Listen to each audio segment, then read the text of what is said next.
Ladies and gentlemen, welcome to today's GoggleBOD hashtag match watch. I'm Big Joe Shep, founder and chief logo of Three Blokes, a Ball and Bod, which then turned into the ThreeBOD Rugby group. And today, as you'll see, a huge Leinster fan, but today I am in Sandy Park. Why? Because it's out of respect for where we are playing today in this quarterfinal of the EPCR Heineken, I was going to say, it is Heineken Cup and Champions Cup. So there we go. You're welcome to the show.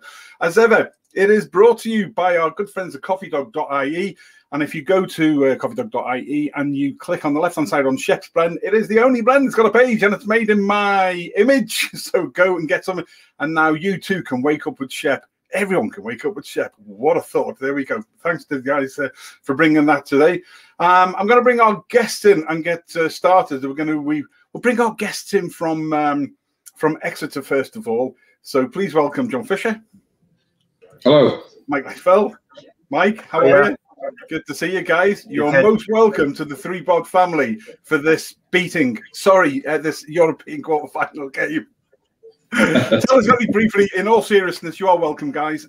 Huge amount of respect, as you both know, from me. Exeter Chiefs is a team I've followed for a number of years now in the Premiership. And I have a huge amount of respect for Rob Baxter and everything that they have achieved. So, John, very briefly, where are you from?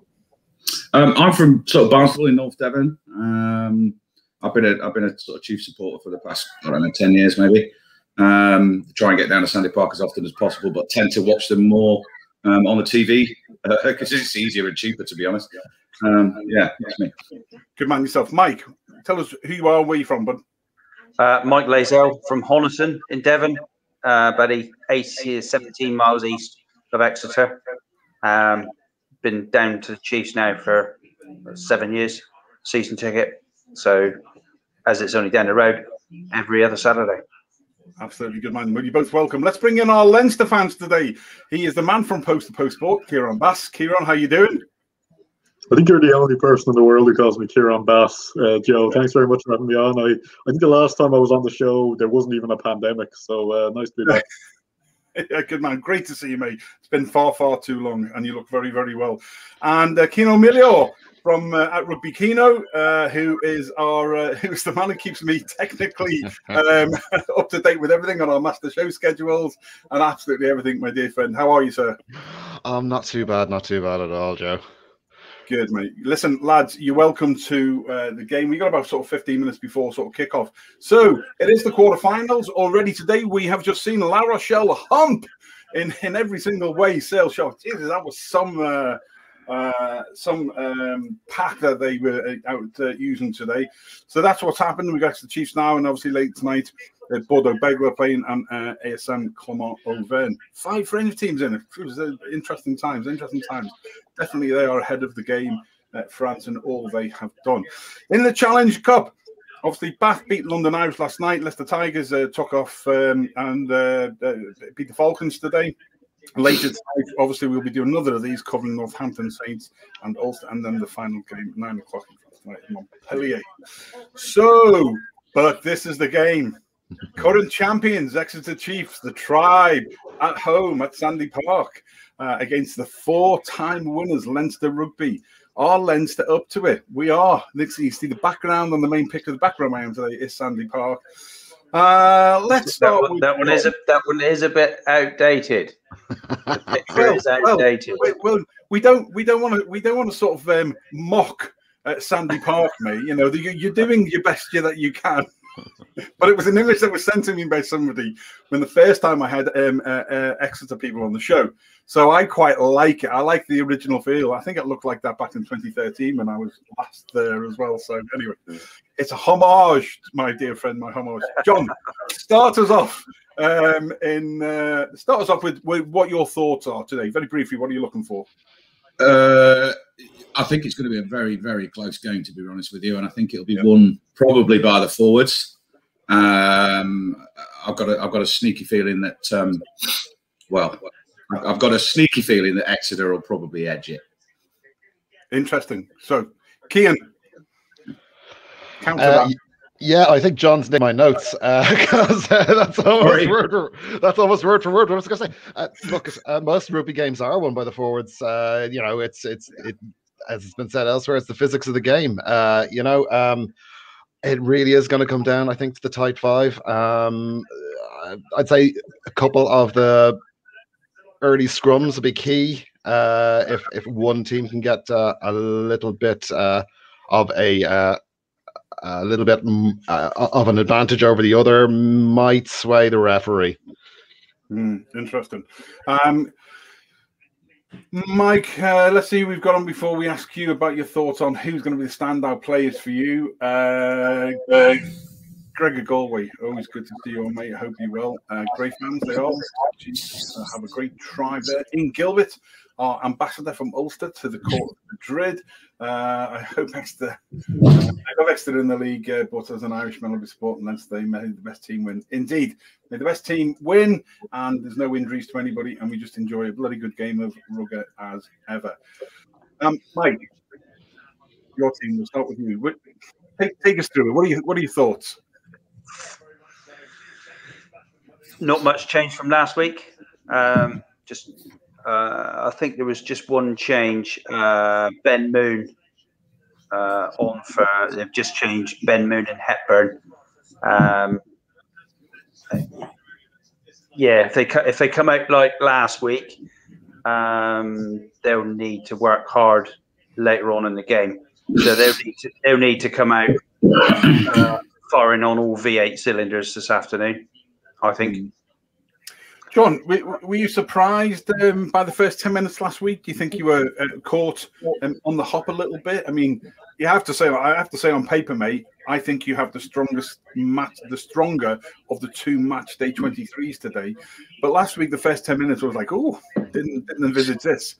I think it was a bit of a shock to them, to be honest with you. And I don't think they were expecting it as such, but Exeter being Exeter, they kind of, they have a game plan. They stick to the game plan. They know where their strengths are, and they utilize those strengths accordingly. I mean, they're a very, very fit team, so they just wear teams down. So chances are it's probably going to go pretty similar today, I think. I think what surprised me was I put on we have a sort of mini Leinster group with the great Jeff Garner from Half an Hour Rugby, and I put in there, perhaps we'll be seeing a different team next weekend. And then by the 11th minute, it all changed again, sort of, But what I got from Exeter was you weren't phased, John, in any way. It's just like, well, we'll take that. Thanks very much. You've had your 10 minutes of glory. Now we're going to show you rugby.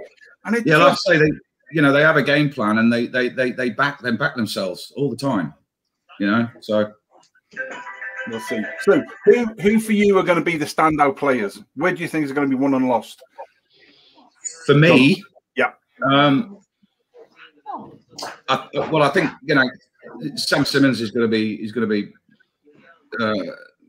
probably one of the sort of standout players, and he's going to be the sort of go-to man for breakaways and stuff like that. I've got a feeling Henry Slade didn't play great last week, but it was his first match back after being with the England camp, and I think he picked up an injury, didn't he, at some point as well. So I think Henry Slade and Ollie Devoto will be a good partnership together. I'm looking forward to Tom O'Flaherty getting the ball. So long as he can remember how to offload it, it should be quite exciting. That's his only downfall. That's the only thing I've got. I won't say against him. I've got nothing against him, but the only, my only flaw I see with him is he doesn't offload very often. Okay, Mike. Do you think you've got a strong pack? We'll look at the Leinster team in just a second, but is it strong enough for you? I would say so. I would definitely say so. Like I said, they're going to have to, if they don't come out the blocks quickly, they're going to have to work very hard later in the game. Maunder, okay, but he wants to make a decision quicker rather than sort of look around thinking, oh, what do you want me to do with the ball? Do you want me to pick it up, or do you want me to kick it, or what? That's the only thing I got back with Maunder. He doesn't make a snap decision. Oh, I'm going to do this, and it's almost like he's sort of sticking invites out for a notice to come back, telling him what to do. But that's my opinion. That's my opinion. But yeah, it's strong pack. Shame Jack Noel wasn't there, because I think Jack would have got him a little bit more motivated as well. Yeah, good. Okay, well, that's cool. Cian, thoughts on the Exeter side? Do you think they match our pack? I mean, we haven't got our strongest team out today, but it's still good. But what do you make of it yourself? Yeah, it's a rather it's a hell of a prospect for a game. That's a very strong front five. Certainly, it's a very mobile back row. I mean, Exeter and Leinster play such similar games for the main, that kind of possession, high ruck speed game, and get it into the 22, and then just the meat grinder. They're both very good at it, and this is what it makes me think that really this is going to come down to very thin margins around things like ruck speed. Like the team that's able to avoid getting slowed down at those rucks is probably going to be on the front foot, given that they're two rather evenly matched selections. So I think that's going to be absolutely key. I don't think we're going to see much ball being kicked either, unless it's in the red zone. I think any possession from the middle of the field onwards is probably going to be kept by either side. Well, it's very interesting, isn't it? Because, I mean, they have got, for me, the Lions fullback, Stuart Hogg, who can change games with just a kick. I mean, his vision, his positioning, his game management is absolutely superb. But, Kieran, how do we counter that if the fullback isn't and a kicking game does come into play? Yeah, well, I think a lot of this game is, as much as Keno's right, that it is very much going to be a battle up front. I think a lot of it's a very mental game, and I would be interested to know who starts better, because this is kind of the first time that Exeter have probably come into a massive game like this as very much an established favourite. Because you look at last season, they had never won the European Cup. They'd won the Premiership a couple of times, but they'd never won the European Cup. It was kind of this romantic story of a team rising from the lower leagues, coming up and winning the European Cup, whereas Leinster had been, maybe 2 years under Matt O'Connor, had been very much a dominant force in Europe. And now we're looking at a situation where I would call Exeter favourites for this game. I would not by a lot. I don't think it's going to be. I think if it is a big scoring game, it's going to be a case of a lot of tries in the last 20 minutes. But I think it's going to be very tight for at least an hour. So yeah, I think what Leinster do well, and we saw the best example I can come up with at the moment is against Ulster in the game that pretty much sent Leinster to the Pro 14 final. Ulster camped in Leinster 22, 12 minutes for the try. They were pressing. They should have really taken 2 tries for that piece of play, but they only got 1. It took them 12 minutes to get it, and they were still 2. What Leinster have to do, they have to be dogged in defence, have to be bodies on the line stuff. I agree with Keno that it's all about getting the fast ball, and for Leinster it's about slowing down Exeter, frustrating them. That's what I'm talking about, the mental battle. It's kind of, I feel like a lot of the game is going to be who can frustrate the other team the most, who can kind of not let them play the game, because they do play a very similar game.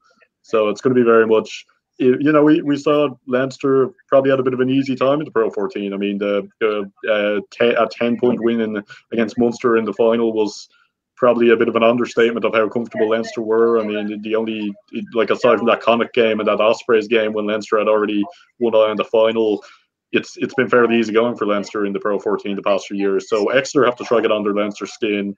Leinster have to try to put that bit of doubt into Exeter's mind. I think Keno touched on it there. Slowing down Leinster is a big thing. I agree with you. Stuart Hogg is probably the best fullback in Europe, really.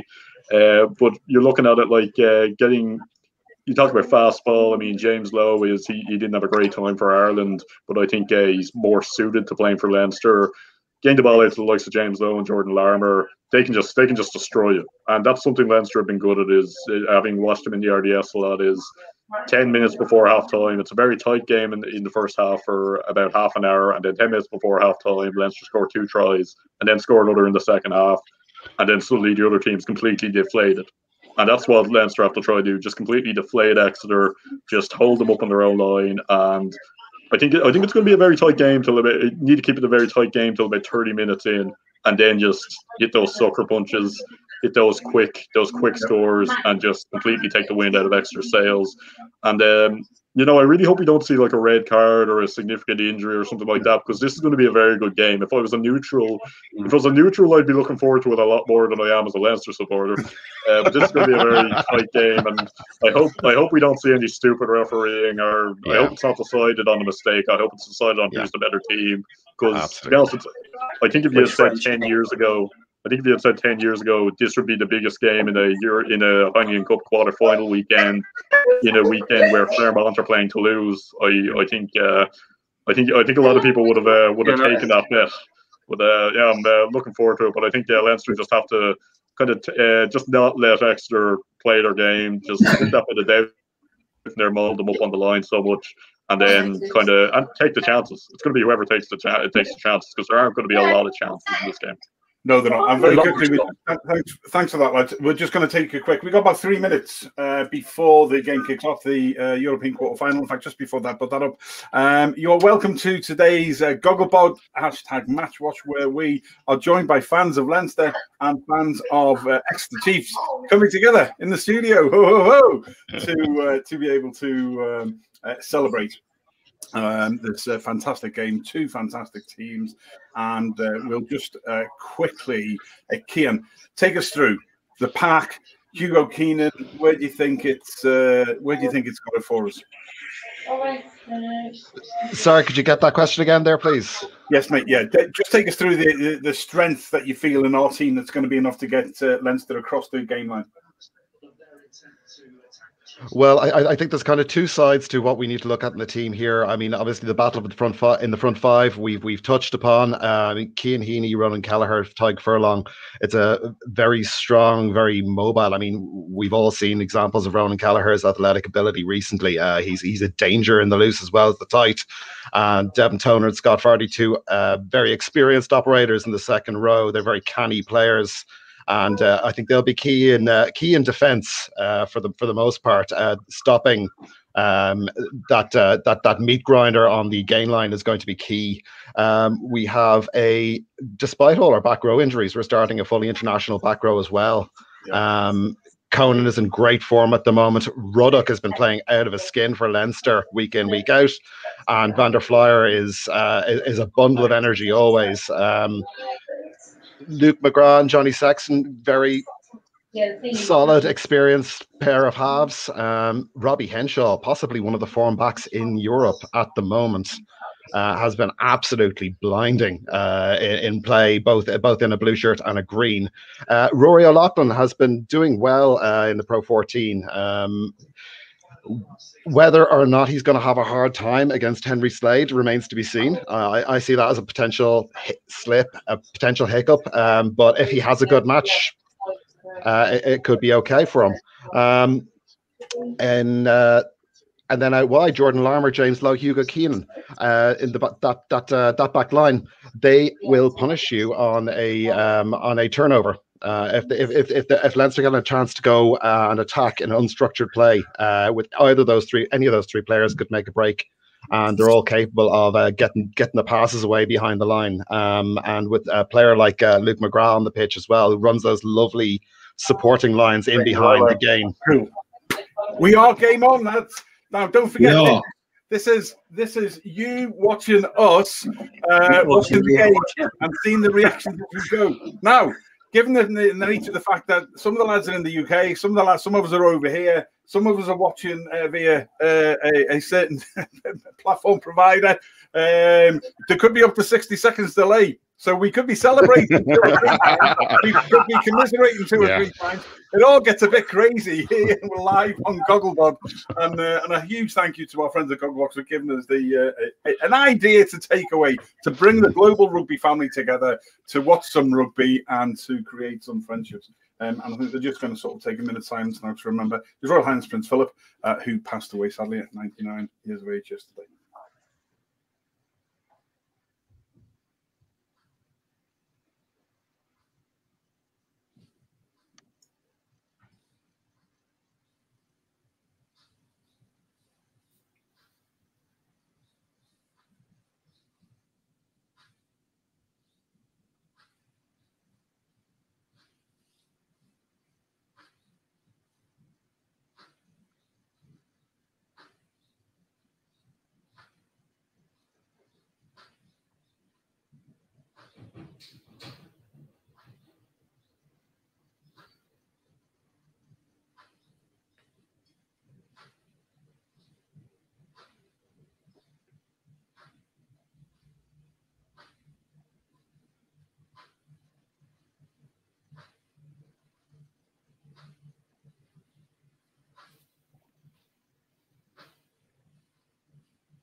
I'm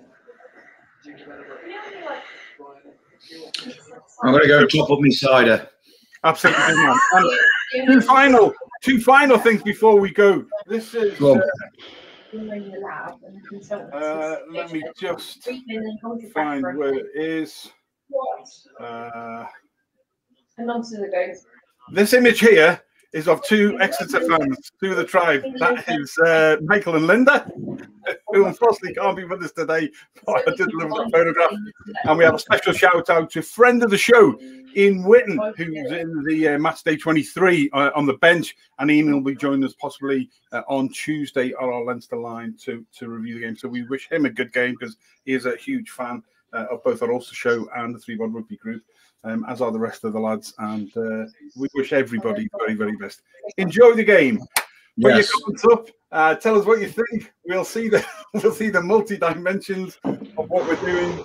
And John Dennison, who runs World Rugby Memorial, top man, John. The remaining French teams are currently ranked 1 to 5 in the Pro 14. Do Leinster Exeter have enough to get past them? I'll tell you that after this game, maybe, because I haven't even, I think, to be fair, I think France are way ahead of anybody else in both the league and the national team. To be fair overall, but there we go. Good game. Excellent. Here we go. Final. Come on, Jack.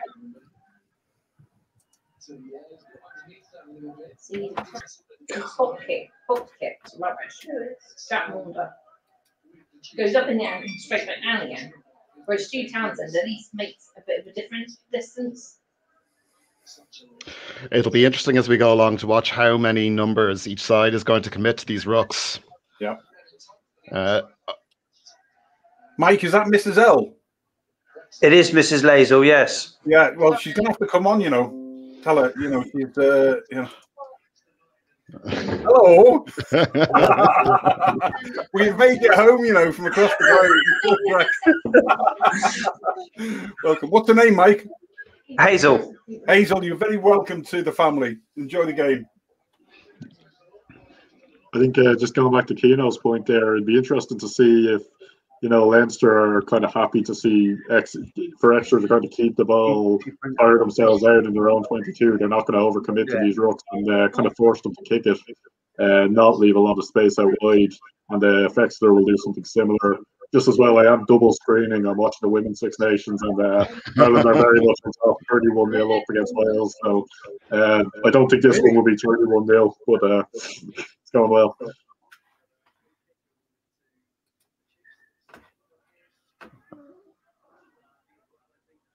Okay, that's 2 cheap penalties in a row given away by Leinster there.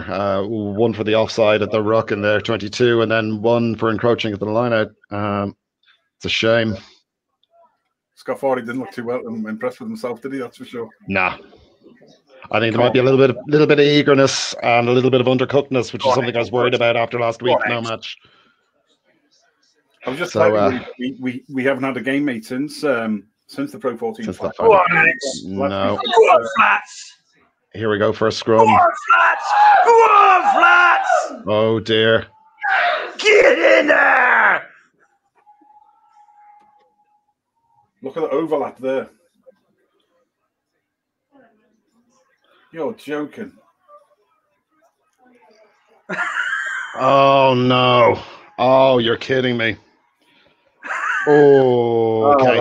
So I guess you're ahead on the feed then, Mike. That's not an ideal start for us. I was wondering what you were cheering. I had never seen someone cheer and put into the scrum as much as that. But I can see now that was that's exactly the kind of start Leinster needed to avoid. Well, if we ever see the feed, celebrate it again. That's the worst bit of defending I have seen in a long time. It was horrendous. Yeah, soft. But if we ever see a straight feed into a scrum, you'll hear me celebrate like that. So. Oh yeah. But that's sorry, guys. You have to keep up. In all seriousness, you just can't afford to give, aside of the quality of Exeter, that opportunity. No. You just can't. I mean, it's just poor. Poor start from Leinster altogether. That's two unforced penalties and a defensive error.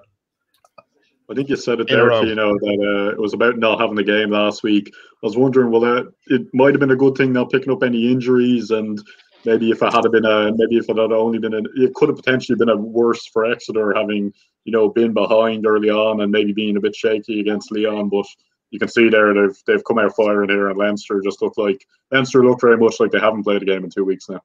Yeah. Let's hope some carrying, some faces in possession can make a change here.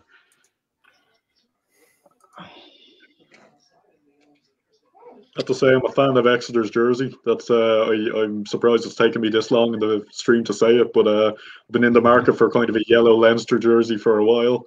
So hopefully that's something we see from Leinster next season. You can tell the game's not going well for Leinster because I'm talking about the jersey. The jersey already. We're 4 minutes into the game. In fact, I've been looking for a good jersey out of Leinster for a while now. So yeah, I like the purple. One of these orange Exeter ones. That's what you need. Cheers. I saw that try, by the way. Cheers. Let's launch you up.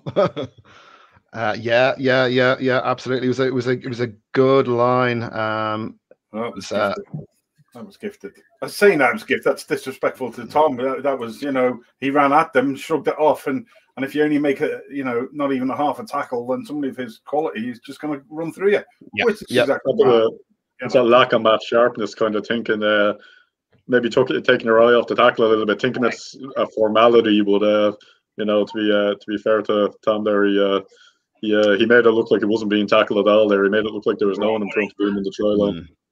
There was a gap you could have driven a bus through in that defensive line as well, which did not help. It's never going to help your defensive tackle position when you're trying to make it across a gap like that.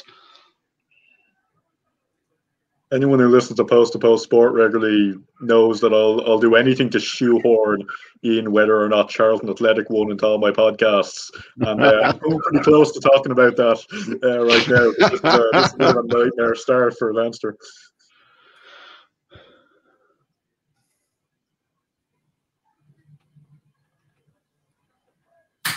Yeah, so 74 minutes is a long time in rugby.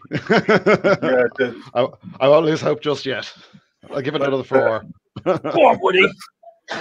Let's just remember what happened last week after the first 10 minutes. Yeah. Don't get your hands off.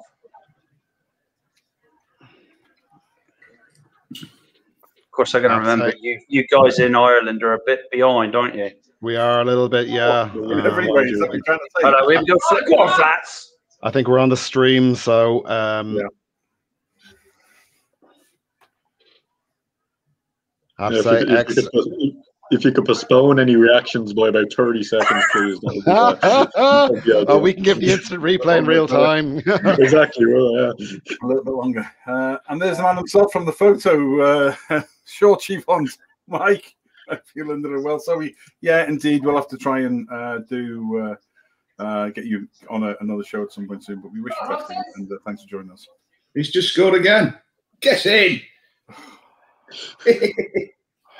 Like I was saying, Charlton Athletic won earlier, so that's great. Yeah, I have to say, Exeter doing everything right here. Using width. Look like a forward pass in that.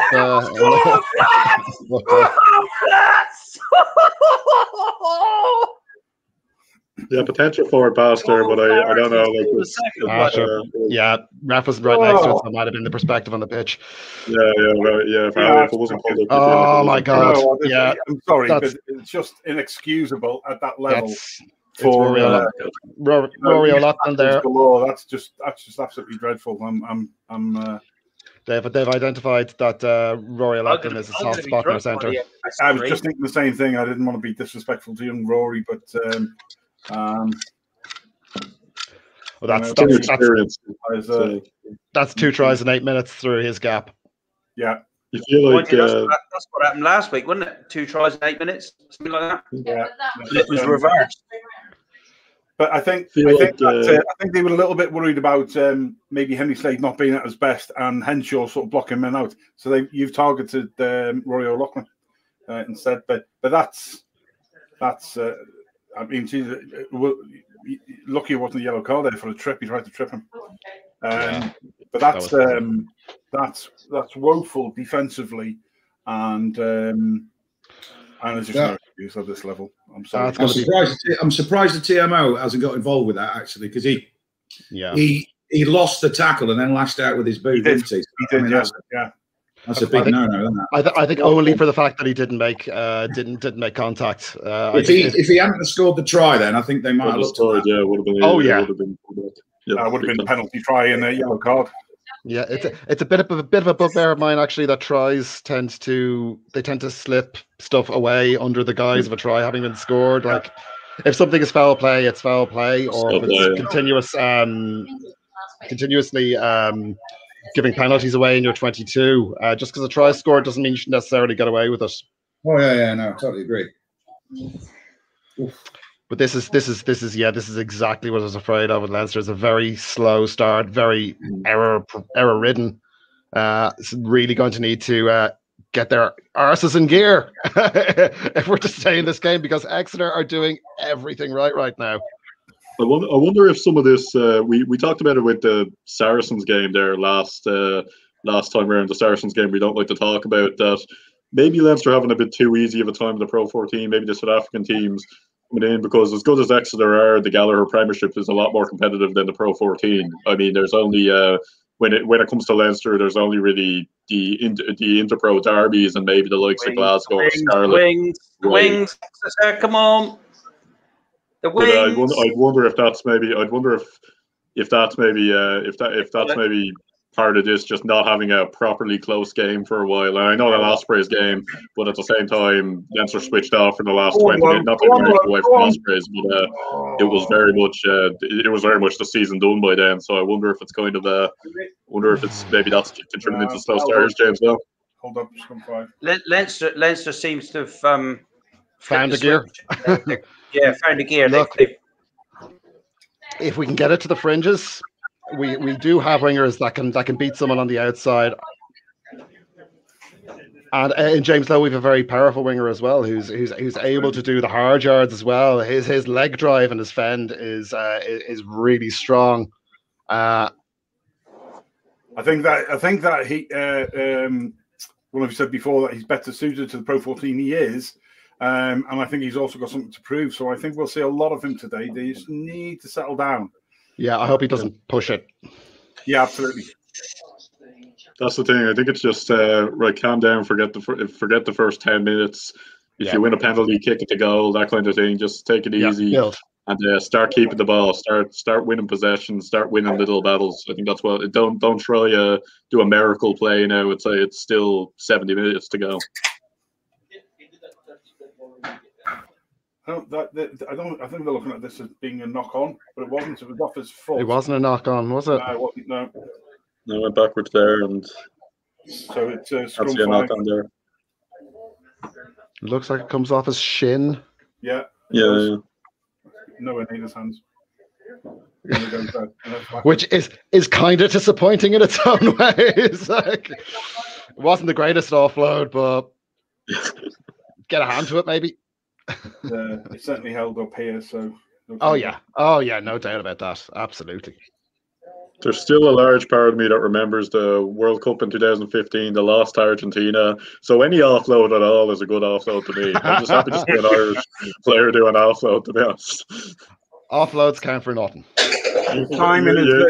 Simon is joining us on our YouTube channel. Simon, good afternoon to you. Should he be taking O'Loughlin off? No, I don't think so. I think it's all part and parcel of for me of he's still a young lad. He's a very, very talented young lad, and I think it's all part and parcel of learning. I feel like that's the key word there, learning. That this is probably going to be the kind of game that you look back on when O'Loughlin's a good player, whether he's in the Ireland setup or not. There's a lot of centres there, like the likes of Chris Farrell and Stuart McCluskey don't exactly have a look in at the moment, but I think it's going to be the kind of that's my brother Simon. He just texted me there, but I think it's the kind of thing. It's the kind of game that he's going to. You're going to look back on. That was a big learning curve for him, whether Leinster survived this or not. But this is the kind of place Leinster need to be now. Just camped deep in the extra half. Just Like I said, just annoy Exeter. It is a reversal of last week where Exeter didn't get phased within 10 minutes last week with 2 tries, and they just ramped it up and took it up and took it up, and that's what we need to be doing. Chris Brownfield from our Ulster Rugby Roundup show and the South Wales Ulster Rugby Supporters Club. Looking good, lads. I hope you're referring to us in the studio, not how Leinster are playing, mate, for sure. There they are. Oh, They'll go there. now. This will be interesting. Oh, here we go. It's the tap and go. There's a penalty coming for that. There they are. You are quite a way behind, you guys, aren't you? I'm a little bit behind. Yeah, quite far behind. Hold up. Yeah. I blame the internet. Yeah, just see Mike's face. Oh, gonna enjoy it twice. Oh, he shoots, he scores. Partial, sorry, non-partisan, bit partial.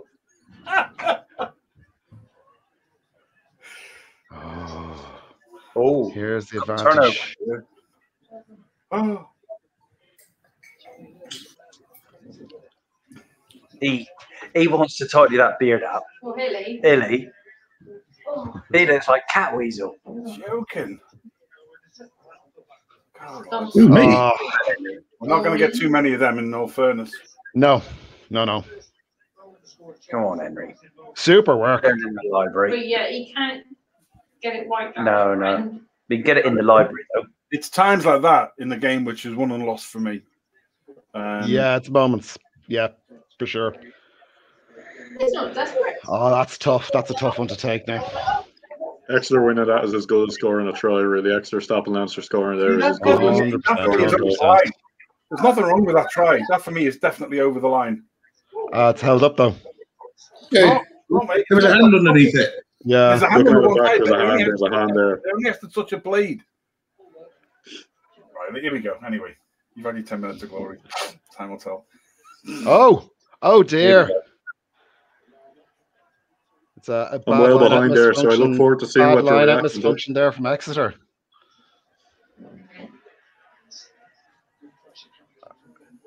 Your defensive line speed is up for fast lads. Whoa, is that code? That was a hit enough for you. Ooh. Oh, hi, can I order a takeaway for delivery? Oh dear. I'll send you my address. Takeaway. Who's ordering a takeaway? Yeah, who's having a takeaway? I'm hungry now. I'll have something. Yeah, would you shout us in? Hazel, I'll send you my address. No problem. It's family. Yeah, what are we having? We're having pizza tonight. That's good. Oh, I beat last night. Pizza. Oh, sloppy. That's just I'm really annoyed with this. We've gone so far backwards in possession. We've got a bunch of talented individuals in blue at the moment, and they're all over the shop. They're playing like it, yeah. There's it's no cohesion. There's no cohesion at all. Yeah, it's the Exeter defense is very, very good actually. Undercooked. There's no cohesion in the phase play. It's not going to hand. Passes are going behind to ground, overheads. It's very poor. We're trying to force it. Yeah. Trying to force it far too much. Very poor. That can be a difficulty when you have 2 weeks to prepare for a game, because even though Leon were good in the opening stages there last week, Leinster knew in all likelihood they'd be playing Exeter. They had 2 weeks to think about it. Exeter had to keep an eye on Leon. I'd be interested to know what you two think. Do you think they maybe took their eye off Leon last week for the opening 10 minutes? But Leinster had 2 weeks to think about this, and maybe they kind of maybe they were thinking about, they were overthinking it a little bit, because it looks like everything's a bit forced at the moment by Leinster. Yeah, I've got a feeling they didn't really know what to expect with Leon last week, to be honest with you. And you know, after 10 minutes, they kind of got the measure of them. And I think they sort of, ramped up their game accordingly. Whereas, this week, they to me, they've started very quickly. And I think that they'll continue this. So this is going to be a difficult game, I think. I think there's a gap, though. I think there is a gap between the current Pro 12 as is and the French top 14 and the Premiership. I think for a number of years we were in the ascendancy, the Pro 14 as was, especially for the likes of Leinster. But it has slipped. The results and the way you're seeing it being played. I mean, obviously we've got a Springbok and South African monthly show as well, and we've often said on there that it wasn't really fair what happened to the Cheetahs, but the 4 franchise teams that are coming is going to raise the level beyond the pale. And I think in the second season that they're in, you'll see them in the European competitions as well. And there's an argument for that, but why not? If they're playing in the Northern Premier, Northern Hemisphere leagues, then why shouldn't they be in the the European thing? So, but I think they're going to raise the level for the Pro 15. Definitely. You're probably more filled in on this than me, Joe. Are the South African teams, the new South African teams coming into the Pro League, are they, if they it seems a bit inevitable, most of them are going to qualify for Europe. Yeah. When they do so, they'll still be playing their home games in South Africa. They won't be. There was talk of an Argentine team being based in Bilbao. Will they be based anywhere in Europe, or will they still be playing in Africa? I asked this question of Andy and Gareth the other day, and don't know at the moment because the Rainbow Cup, the first 3 rounds of the Rainbow Cup, they're all playing. Come on. And then from round 4, it will be different. So I've asked, where they're basing themselves in Europe. In fact, I was speaking to Dan Fonseca from gone too quick, and on his own. So the answer is we don't know at the moment what's going to happen with the league, but certainly the Rainbow Cup. There is speak of them being in a bubble in the UK for the teams that get through to sort of round 4 of the Rainbow Cup. But longer term, when they start the Pro 16 next season, it'll be interesting to see where they go. Yeah, they are. They've got one. Leinster's got one. Oh, I'm going to enjoy this. So no. Yeah, it's nice to know. It's so much more relaxing to watch rugby when you know you score. Here we go. Okay, they played it out to the wing again. Keenan gets the hand away low. Yeah, stretch your arms. That was not bad. That was the first bit of me when you said that we got one up to my rapidly expanding waist was quivering with excitement, and then when I could see it going in, it went to there, and then when Keane caught up, it went, "Oh my God, we got to try!" Oh, thank God for that. Ninth European try and 7 appearances there for James. Though it's almost a shame that Ireland international Leinster players don't play more games because I think a lot of them would have all kinds of records in European rugby, but it's better for the Irish team, I suppose. But don't get me started on whether or not Joe Schmidt will stay. Win now. Absolutely, Simon. Great response. Yeah, it was indeed, and I'm genuinely glad for J-Lo because I think he needed to have a good game today for him and score a couple of tries and to be a match winner. I'm genuinely glad for the show because if Exeter run away with 4 tries in the first half, you would have been very difficult to keep me on for the second. And it's like on these shows, it's like playing snooker. We're always thinking sort of 2 shows ahead, 2 shots ahead. So Tuesday, obviously, we've got the monthly Leinster Line show with Nathan Johns and Conor Broomfield. Oh, he should get that. And it'd be like Tuesday could be a long day. Could be a long show if that happens. I was thinking if 20 minutes to go, Leinster are well behind. WrestleMania's on this weekend, so I may turn my segment into a WrestleMania preview. But hopefully it's closer than that. 20 minutes ago. You should get that. Oh, for Christ's sake! Go on in shot there. Where's the Exmouth wind? Just. It looks like a fine day, in fairness. Yeah. At least we have that. At least we're enjoying the sun. It's lovely here at the minute. It's really, really sunny. Nice and warm. January 2013, the last time I was at Sandy Park on a bitterly cold night in the European. When did you say it was? 2013. 2013, it must have been. It was the year before we moved back to Ireland. So Yeah, we won anyway. It was a pool game. Oh, bollocks, ref. Oh, Championship sorry. Cup. Out of my French. Well, is this a family show? I mean, I know it's before the watershed, but Sorry. Well, that was no way. Okay, I do apologise. I think an important issue that hasn't been addressed on this show before is Come on, our Ellie. body parts curse words. Our body parts curse I words. warned you that I was going to swear a lot and drink a lot. So Absolutely. yeah. Don't worry, mate. As ex-squaddies, we know the score. There's a yellow ping in here, so you can't see because I've got a green screen on. There's a yellow ping in there. Dave. Speak to RSM on Monday morning, John. all right. Good thing there's no green screen behind the match because we mightn't be able to see the Exeter players. Oh, thank God. Sorry, I just got the turnover there. So I am well behind. I'm only just starting to think La Rochelle might win. I'm a good bit behind. On your screen. That's a great turnover. I'm wondering why there are two styles of haircut in lockdown. Well, there's the ones where it just grows and grows and grows for some people. Yeah. Unlike me, because obviously my girlfriend's a dog groomer, so I'm okay once every 4 weeks. Although I don't like getting on all fours, but there you go. You have to put up with some things. I don't know. Just go with the flow. The other ones where the rugby players now have got this shave bits at the side thing. You know, I'm not getting that at all myself. Maybe mostly because I don't have enough hair to be. Yeah, I couldn't shave the sides of mine because I'd have nothing left. No fans in the stadium to chant anything, so you may as well experiment a little bit. Oh, that was a lovely pass back inside from Sexton. Suddenly now Leinster are just a little bit on top, a little bit more. It's Leinster are winning that mental battle we were talking about. It's starting to look a bit more cohesive, at least. The passes are going to have. That's Oh,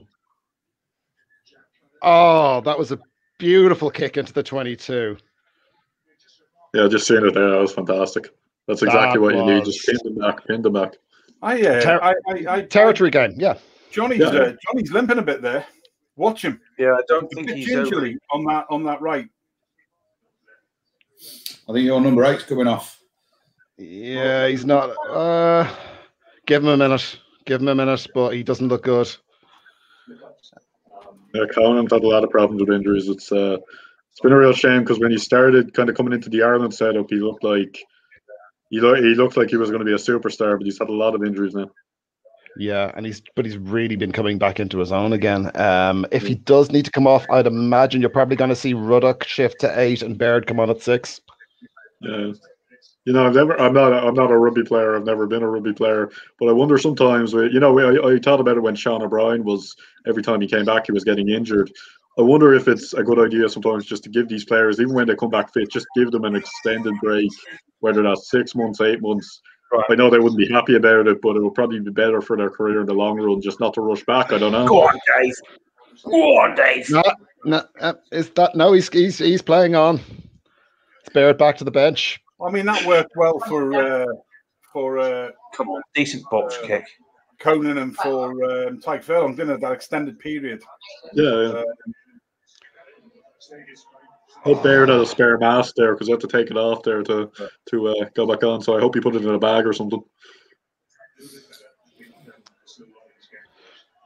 Oh, great take by J-Lo. Yeah, definitely a bit more. Get it away, ref. I need more cider.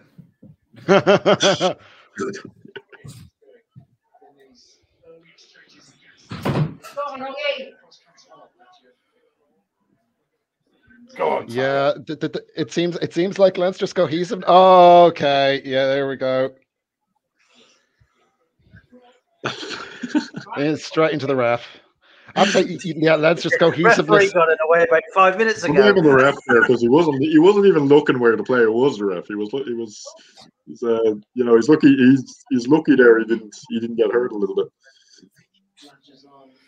Ladies and gents, you are welcome to today's show, the first of a two-part GoggleBOD match watch along from the ThreeBOD Rugby group, and we are joined by Leinster fans and Exeter Chiefs fans, and we are now 22 and a half minutes into the first half of this EPCR European Champions Cup final Exeter 14, Leinster 7. If you're not watching, if you want to know anything about any of the players, then ask the other lads because they're all the experts on this. I'm just here to keep it all together and drink some beer. All right, come on, Dick. Yeah, it was. I don't disagree with the penalty given away by Fardy, contact around the neck at the ruck clear out. But you see players getting away with it an awful lot. That's kind of screw top motion at the ruck. So yeah, I'd be happy to see more of that kind of penalising going on. Just I'd rather it wasn't happening in a blue jersey, but you know. Backwards. Exeter really doing very little. Oh, I was just saying, Exeter doing very little wrong. Exeter really doing very little wrong. Playing a very tight game. Those are the kind of mistakes that could. Those are the kind of mistakes that could change the game. I wonder, do those things get in the players' heads a little bit as well? But that's the kind of thing Leinster, Exeter camped in Leinster's half, and then just little mistakes like that might just change the game. Go on, Jack. Well, I mean, we're still very disjointed, aren't we? You know, we've got individual players like Reece Rudder going forward there. It's obvious he can pick up and go. But there's nobody on his shoulder, and let alone the third person on the shoulder. And yeah, maybe it's a case of players just trying to do a little bit too much on their own. And, like you said, the key word has been cohesiveness. It's been a bit of an individual performance more so than a team performance at the moment with Leinster. Decent box kick. Exeter getting gains beyond the gain line about every second or third carry. It's a very good return. Come on, X. They're managing the game better. You lads are managing the game far better. I think I'm managing the game. I think I'm managing the game quite well because I haven't started eating my crisps yet. I think that's we're only 25 minutes in. Go on, Oggy. Go on, Oggy. He was off his feet.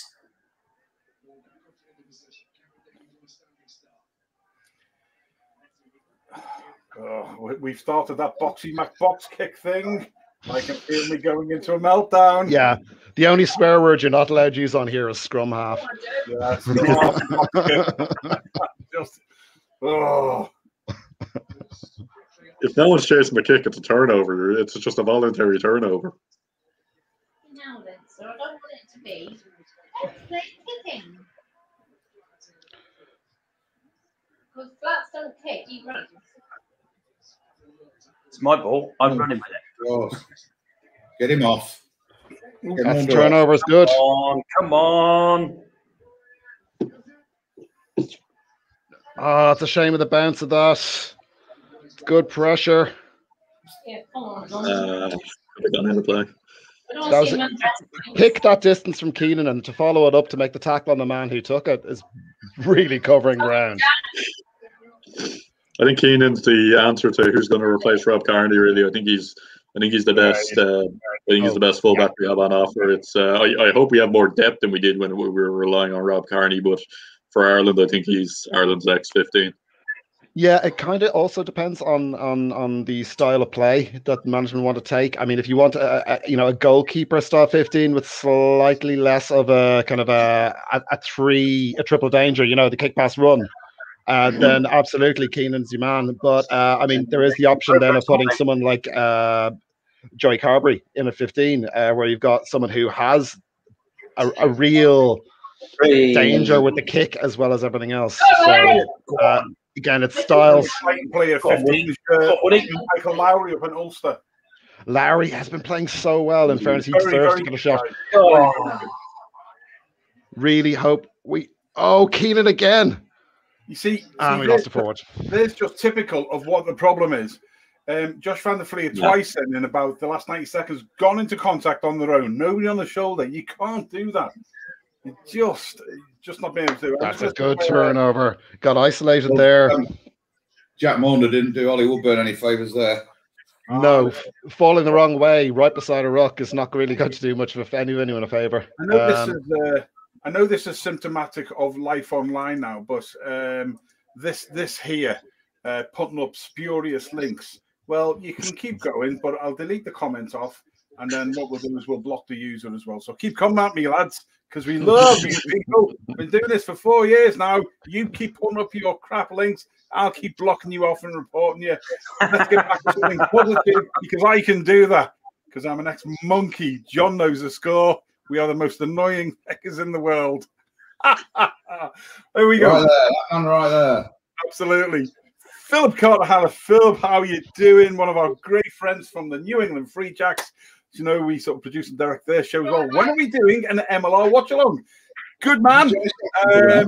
Now that we can watch them on the Rugby Network, thanks to them for putting that, it will be late at night, because the last 2 games that the Free Jacks have played have Johnny Sexton's coming off. Yeah. 5 hours, I think, behind us.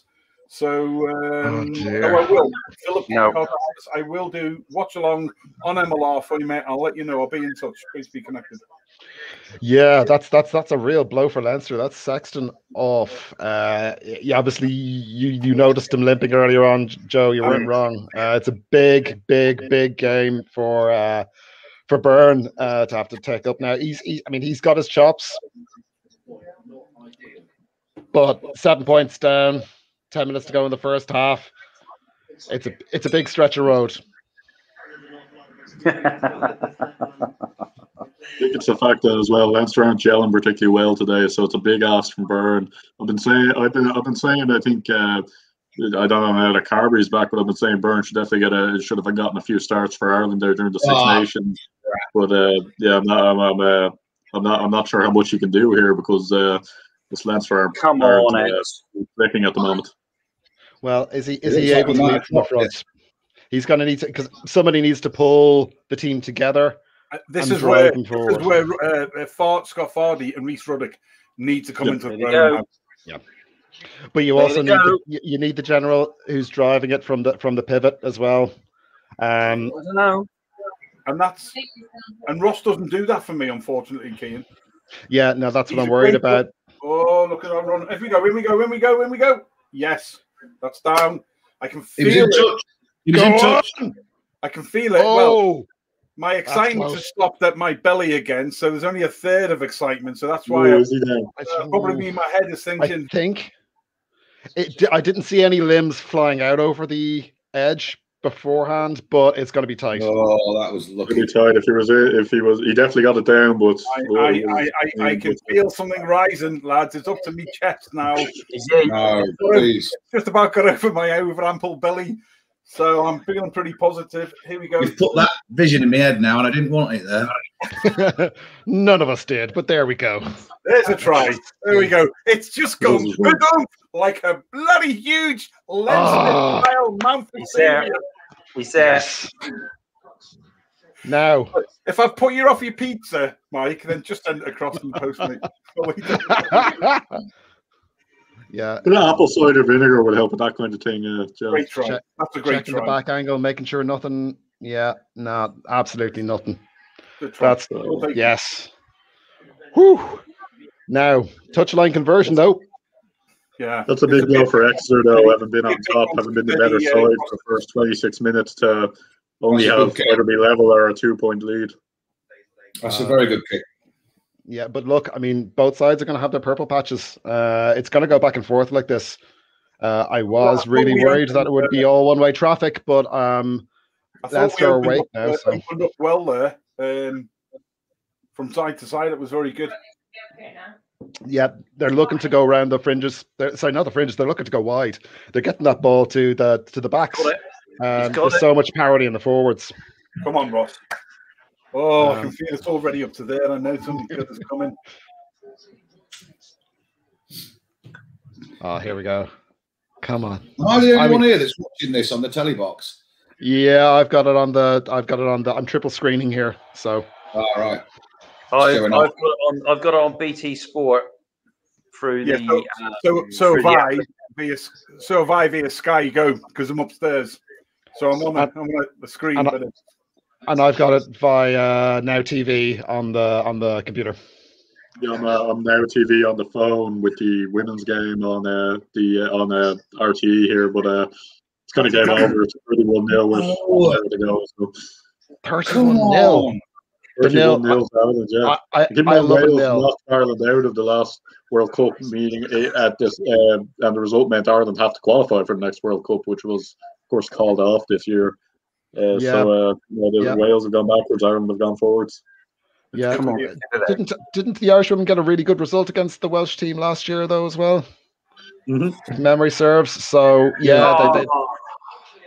it's really disappointing that that World Cup came when it did. If it had been 2 years earlier, 2 years later, a bit like the men's, if it had been a year earlier, it would have been. And it's such a shame because it was in Ireland. Great turnover. Well done, Josh. Oh no, it wasn't. It was Kelleher. Ah, lovely. That beautiful timing. I have to say, the score really doesn't belie how well you lads have played. No, I'm pleasantly surprised, clearly, but there's silly little mistakes creeping in now, I think. Yeah. I was just about to say the same thing, actually. Stupid little mistakes. They've taken their foot off the gas. We didn't see that last week. The opposite, in fact. Everything was exploited. It was built on and exploited. Going too far ahead too early, it really can kind of get into your head a bit. It's like, we've got this. Yeah, I think you're totally right there. It's kind of not knowing where to go.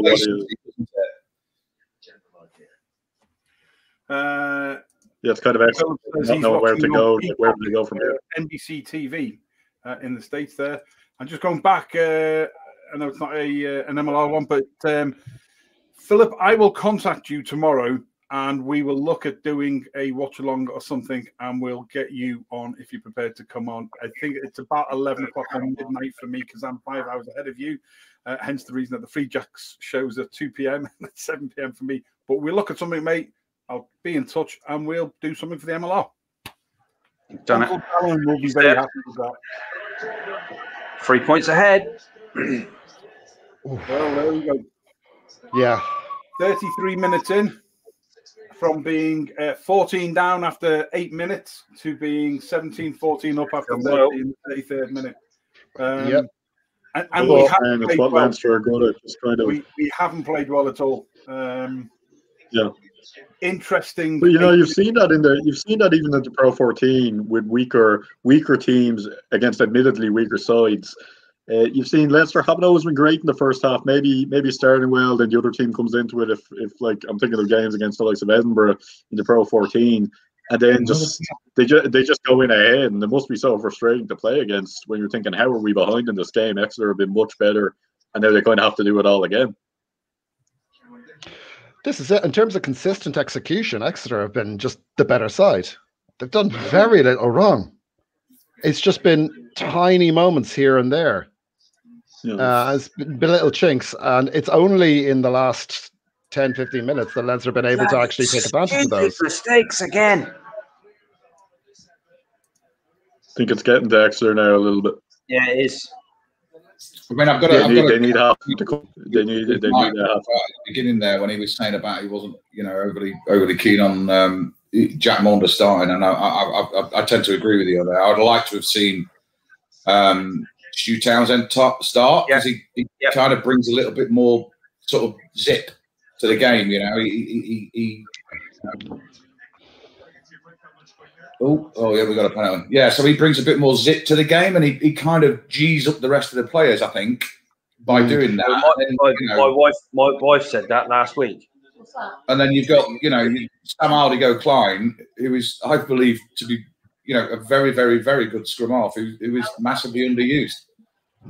Here you go. Yeah, I have to say, I not knowing the Exeter side particularly well, I definitely would have thought that a fast scrum half, like a fast from the base scrum half, would have suited this game far better because it's your ruck to hand speed that really makes a difference when you have two teams that play so similarly. Yeah, definitely. And it's Stu Townsend brings that. He's quick. He's not. That's a great turnover. He's not sort of. He's not a kind of a Fafty Clerk type of scrum half, but he's quick and he reads the game very well as well. So to me, he would have been the preferred starter, and then I'd have brought. Because Klein on after. Yeah, for sure. Because to me, this is like a speed chess version of rugby. You know, you have to be tactical, but you have to be really quick as well. So having a zippy 9, because frankly, I mean, the idea of having a 9 where maybe you might look for around the fringes of the ruck, you might be able to do a sniping run. Not really going to happen for either of these teams, frankly. No. I think that's an interesting point there, because that's something Leinster don't have to do in the Pro 14, and maybe Exeter do have to do in the Gallagher Premiership, because you notice when Leinster are playing the Pro 14, they have a lot of time. They kind of have things their own way. Even if, like I said, the other team has the purple patch, they don't have the quality to always execute. I remember a game against Dragons a while ago. Dragons were leading either at halftime or just after halftime. And Leinster just ended up winning by about 20 points. And it's that kind of thing that, regardless of how quickly Leinster play, they tend to win most pro games by 20 points, whereas Exeter have more battles. So maybe that's something that kind of suits them when it comes to European games, and maybe it's something that's kind of a disadvantage for Leinster. It almost works more negatively when they're playing in Europe. Mm.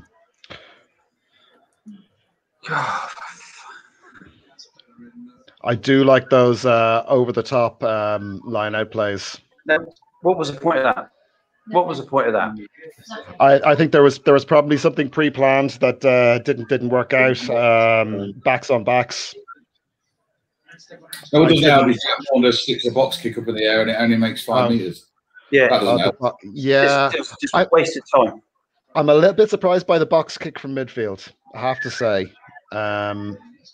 because I think that with ball in hand, you're making much better progress. And I get that you're not really going to make all the way from just outside the half to the try line with ball in hand necessarily.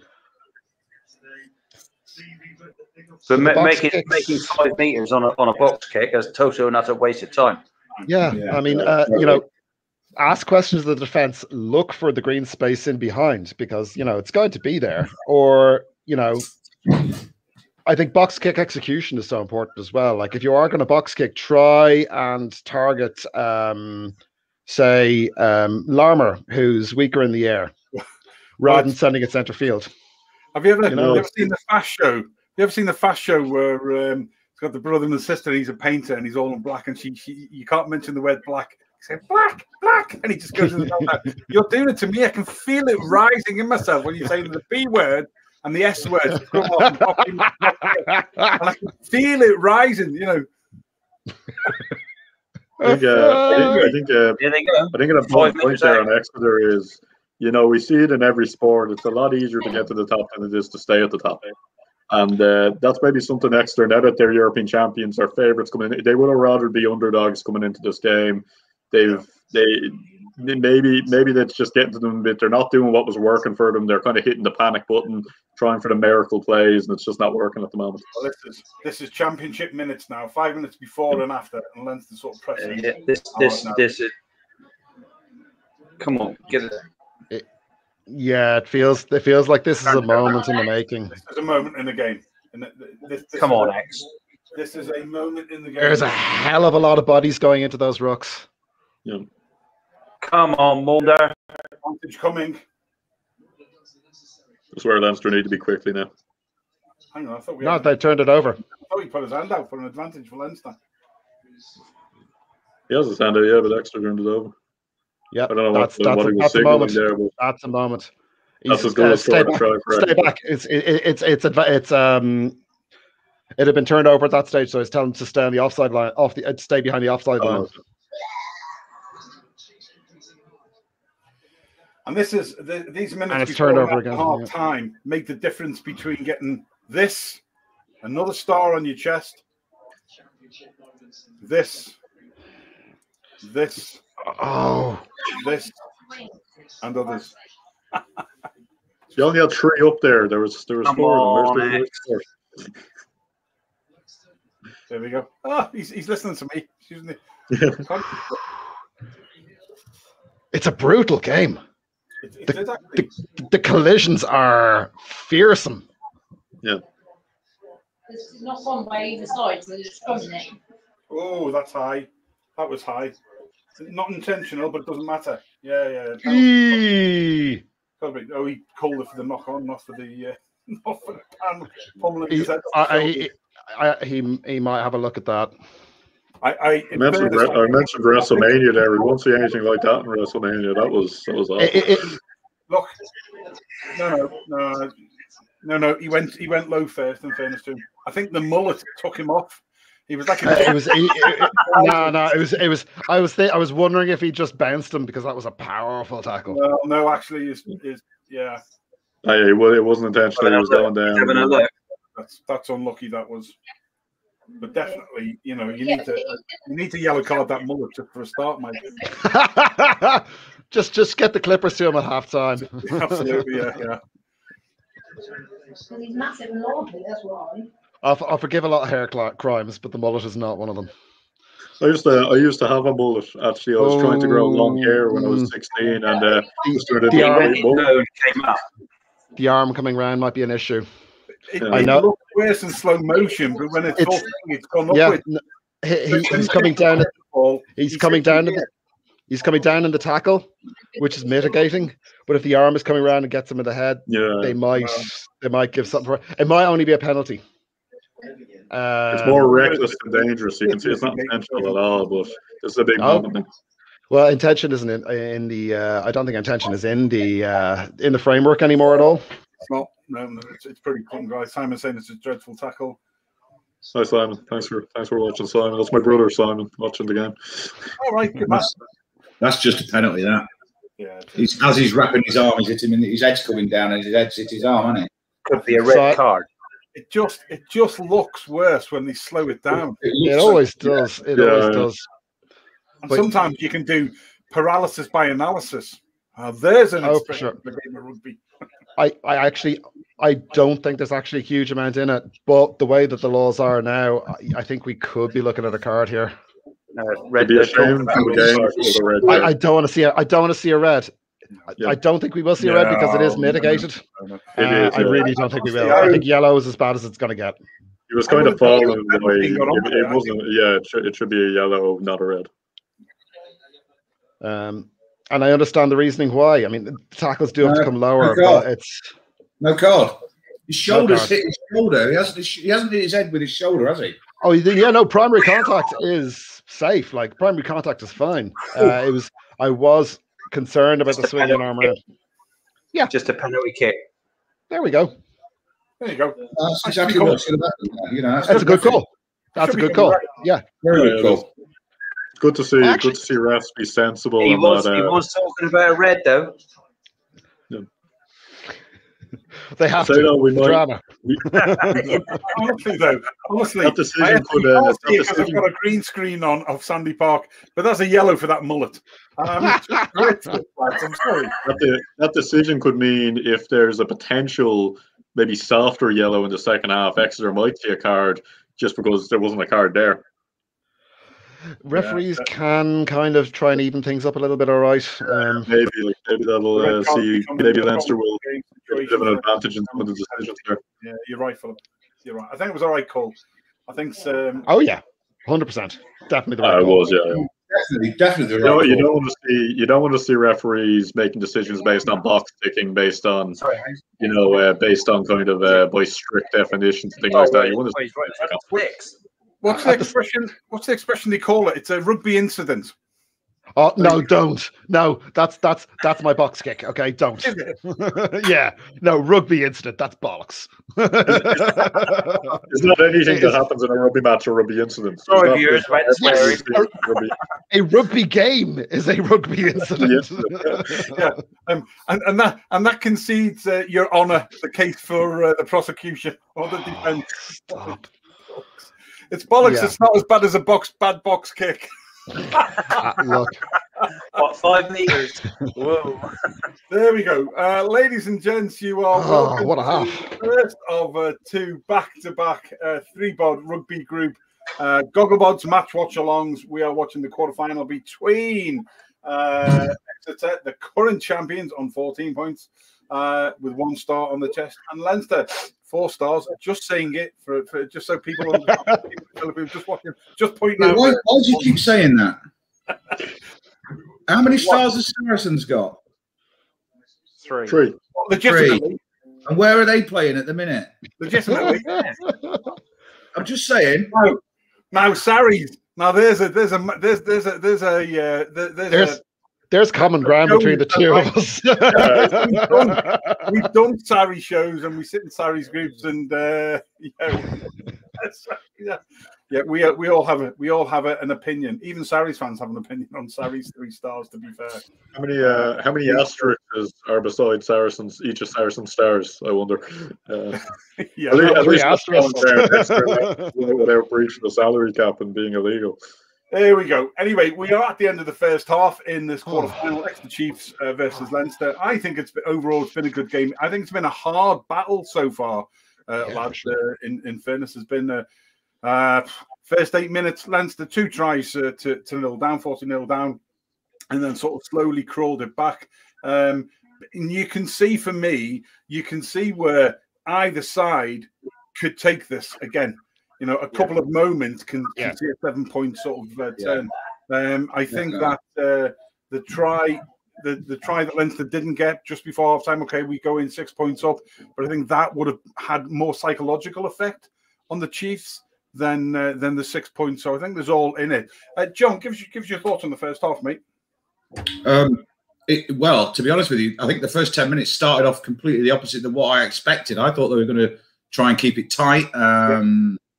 There was not going to be a lot of leeway between either team, really.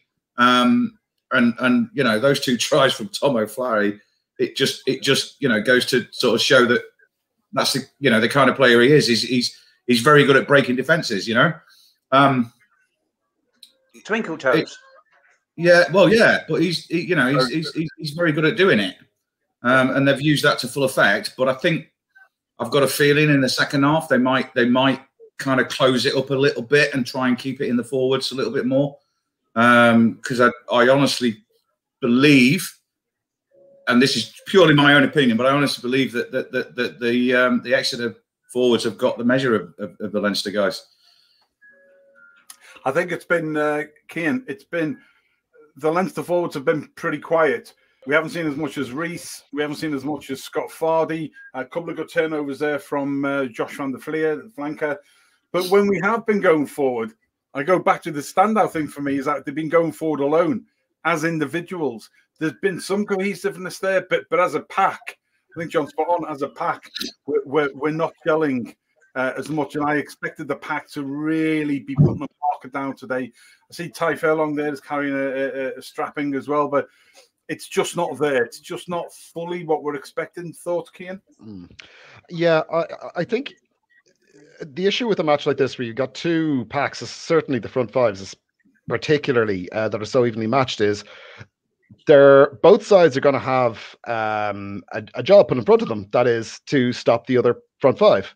So you're not going to see, really, I don't think, any huge big moments. You're not going to see any dominant scrums. You're not going to see any massive parity in the line out either. I think what you're going to see is just 2 sets of forwards literally butting heads, making sure that they stop the other side, specifically in defense. Because what I did notice was that as the half went on, those gain lines that were being gotten by the heavy carriers from Exeter, where they were getting across the gain line every second or third carry, they were slowly but surely drying up. And as that happened, we were starting to see a little bit more parity in possession, and from that, a little bit more fluidity and cohesiveness came in possession and in the passing and going to hand. And then we were getting it to the backs who were going wide. And it's actually both sides' backs that are deciding the scores so far. It's so close in the forwards that I think it's actually the backs that are going to decide this. Interesting. Good man. On the Sarries question, John, Philip in the States says The stars are only asterisks. That's like, all right. Just Phil, I'm going to take that away, mate. That's a great although I'm not going to share that in their group, obviously. We have some really good in there. But that is a classic. Yeah, that'll be the cat amongst the pigeons. Yeah, will do. Yeah, Brandon, that's true. Co-host of our Welsh Rugby Roundup show and runs the excellent BS Rugby, Brandon Smith Rugby on YouTube.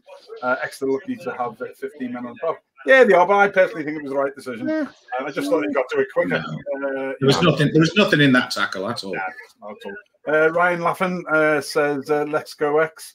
Exeter, good man, Ryan. Great to see you on the show, and you're most welcome to us.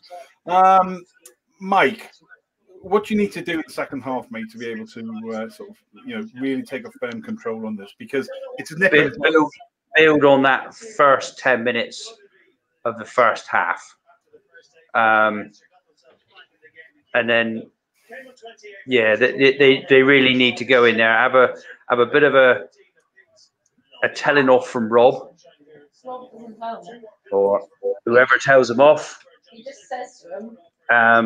And then come out and carry on where they left off in the 11th minute and go for it, and be clinical, possibly back to basics, because I think sometimes back to basics wins a game. Yeah, absolutely. Mr. Post to Post Sport, what do you take away from the Leinster team overall? Do you think there's been any cohesion there for us, or we've been lucky and just crawled it and taken a couple of opportunities? What would you like to see? Well, I think Leinster have been lucky that Exeter didn't manage their lead very well. I think Mike said it there, that Exeter have to go back to basics, and if they don't, Leinster are going to win this game, because Exeter stopped doing what was working for them. It seemed like they panicked a little bit. It seemed like maybe they didn't really know what to do with their lead, and that can be an experience. Like I said, it's easier to get to the top than it is to stay at the top. This is the first time Exeter have come into a competition as European champions.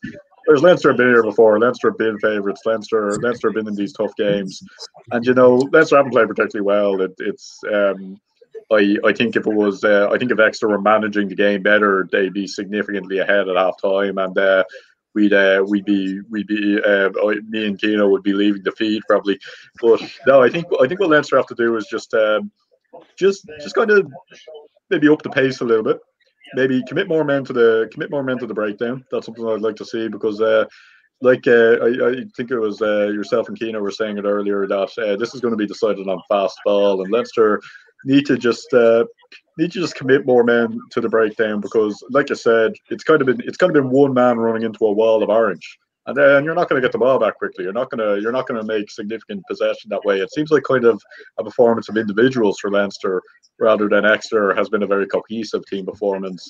But it seems I think Leinster are very lucky to be ahead, to be honest. As well, I mentioned there, it's 10 minutes to go in the Women's Six Nations. You can probably turn that one off, because Ireland are 31-0 up. I should say as well, you're very lucky to have me on the show today, Joe, because I've just seen on Virgin Media 3, there's a show called Top Dog Model. Now, I've missed the first 5 minutes, so I won't know what's going on. But if I had known that was on, that probably would have been my first choice. You're looking at me on the show. I thought you were talking about us then, mate. That Top Dog Model, the very best, the ThreeBOD Rugby group, men in their prime. Top Dog Model. So I'll try. I'll see. Hopefully, it's repeated at some stage. That's all I can say. No. Look, I think Leinster. I think Leinster are very lucky, but this is something Leinster have been good at in the past. I think these first kind of 15 minutes in the second half are going to be very telling, because if Leinster can.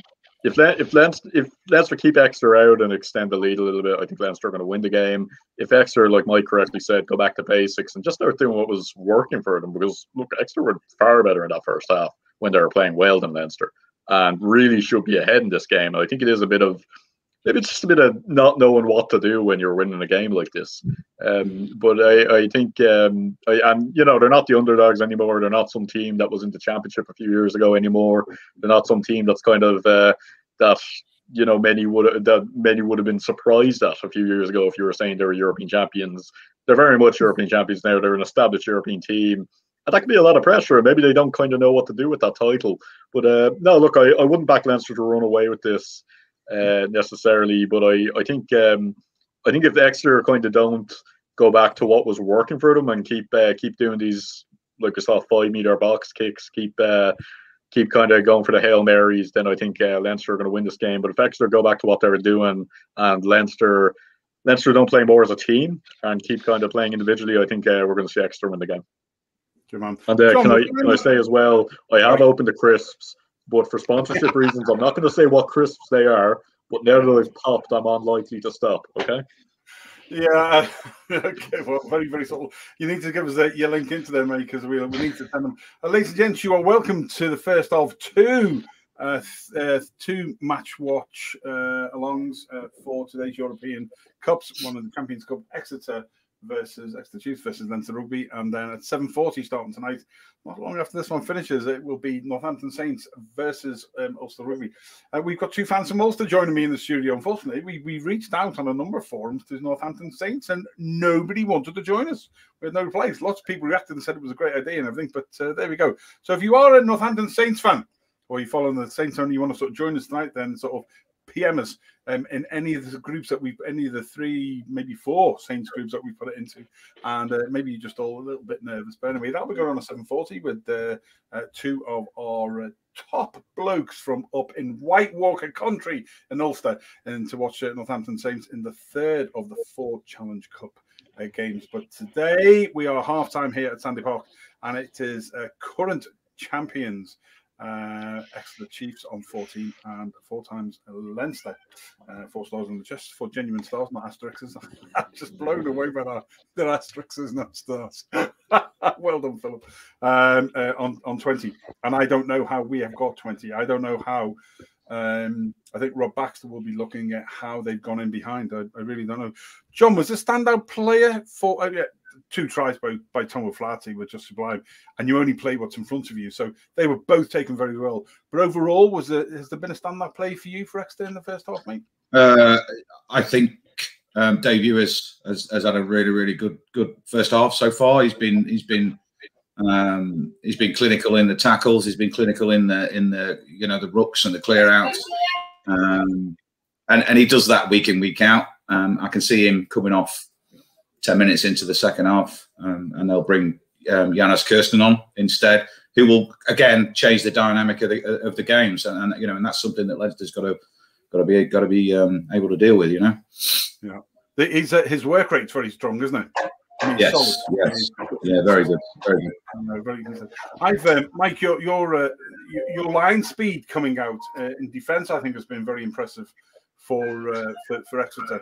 I think our second try, when we got it across the very quickly, you were concentrating just on that on the open side, over on the far side. I think you were caught out a little bit by that, but overall, it's been very. We use that word cohesive again. It's been uncohesive for Leinster, but it's been very cohesive, in my opinion, for Exeter moving forward. What do you think? Sorry, mate, you were breaking up then. Sorry, Mike. Yeah, your line speed, Mike, in defence coming out has been. When you talk about the word cohesive, Leinster being uncohesive in the main, but your defence, your line speed coming out has been quick, and it has been assured, and it's been very, very good. I think for me, your line speed. Yeah. Yes, it has. Yeah. Yeah. What can I say? I don't really know. It has been quick. Yeah, that's all I can say. I really don't know what else to say. It is what it is, isn't it? They're doing a good job of that. Yeah. So it's, I think the stupid little mistakes that they've been making in the first half, they need to reset and sort of come out and put them behind them and start again. Press the reset button, start again. Cool. Well, the teams are just coming back onto the park now. Yep. There is a slight delay gap between the UK and Ireland, clearly, depending on what you're watching on and where you're watching. But you're welcome to the ThreeBOD Rugby group, the first of all, 2 watch long. It's that water that's there. It slows everything down, doesn't it? The border in the middle of the water. Don't mention geopolitics, for God's sake. But there we go. You're welcome to the second half. Exeter Chiefs versus Leinster Rugby at 2014 to Leinster as we start the second half. And wherever you are, play catch up as we go. You're welcome to the ThreeBOD Rugby Group live and engaging and interactive show with Leinster fans and Exeter Chiefs fans. Enjoy the game. I'd say one thing I did find interesting for the first half was that Chiefs, most of their go forward and the two scores came through the centre of the field, centre of the pitch, whereas the Leinster tries came on the edges. So it'll be interesting to see if here he goes attempts of penetrating through the centre are going to actually work better for Exeter. That's what I mean about him not being able to offload. Yeah.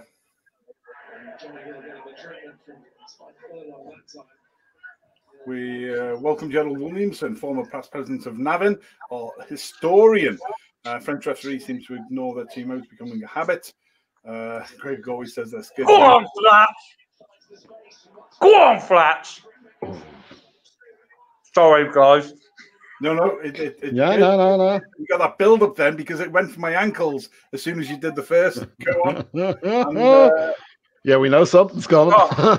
Absolutely, yeah. All right. Oh, you know what's going to happen off this by now, don't you? That's another sloppy penalty. That is sloppy. Yeah, that's sloppy Leinster. What's the mix? Yeah, this is be interesting to see which way they go there. And of course, we have the great man himself on from Harping on Rugby, Jeff Pagano, who was the first to say half of two halves. A half of two halves or a game of two halves? It was a half of two halves, though, wasn't it? First half was all Exeter, and the second half. It's the first half. The half was all Exeter, and the second half was all Leinster. Get on. Yeah, not so sure about that not rolling away. It looked like Reece lost his footing. Seems a little bit mean, but it could have been. It could have been a John, you're in front of me as well. Yeah, everybody's in front of us. I think John's at the front of the queue. I think I am. It's probably because I work for the people that are supplying this. Oh, that's a beautiful maul. In fairness, yeah. That's a really well worked maul try. Fair play. That's exactly what Exeter needed to do coming out in the second half. They needed to absolutely get first blood. Yeah, absolutely. Oh, we have a game, lads. We have a game.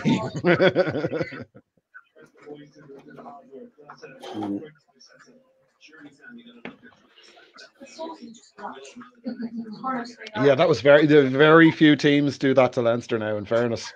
That is excellent mauling. Big Dave. Missed it. Ever since that bloody Sale game, was it Sale? When he got charged down? Yeah. And ever since then, he's changed his kicking technique, and it's not quite been the same.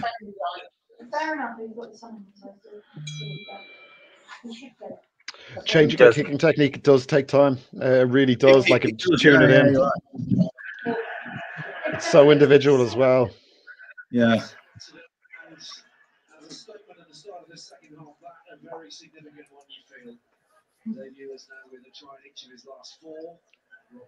That's better. Go on, yes! Well won. Beautiful. Okay, I have no idea what's happened between that conversion. You have me worried, dude. You have me worried. You do, Philip. You're right. Yeah, we always love to see a pack try. Yeah, I mostly love to see a pack try. If it's putting my team out of the game, not so much. Yeah. Oh my God, he's done it again.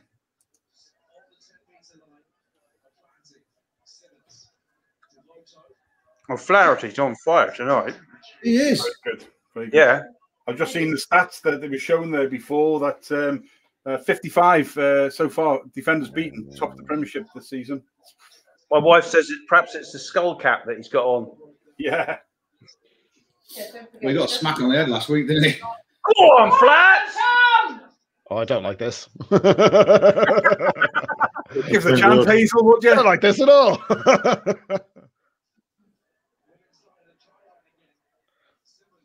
Look, as long as you give us the second half of the second half, you know, maybe I might let you away with it. Bloody hell! Yeah, it's almost like it's dreadful defending falling off the tackles. We've got a penalty coming, I think. Not rolling away. No. They'll stick it in the corner again. They won't go for the points. They'll stick it in the corner. May as well. They're on top. It's the right thing to do. Stick it in the corner.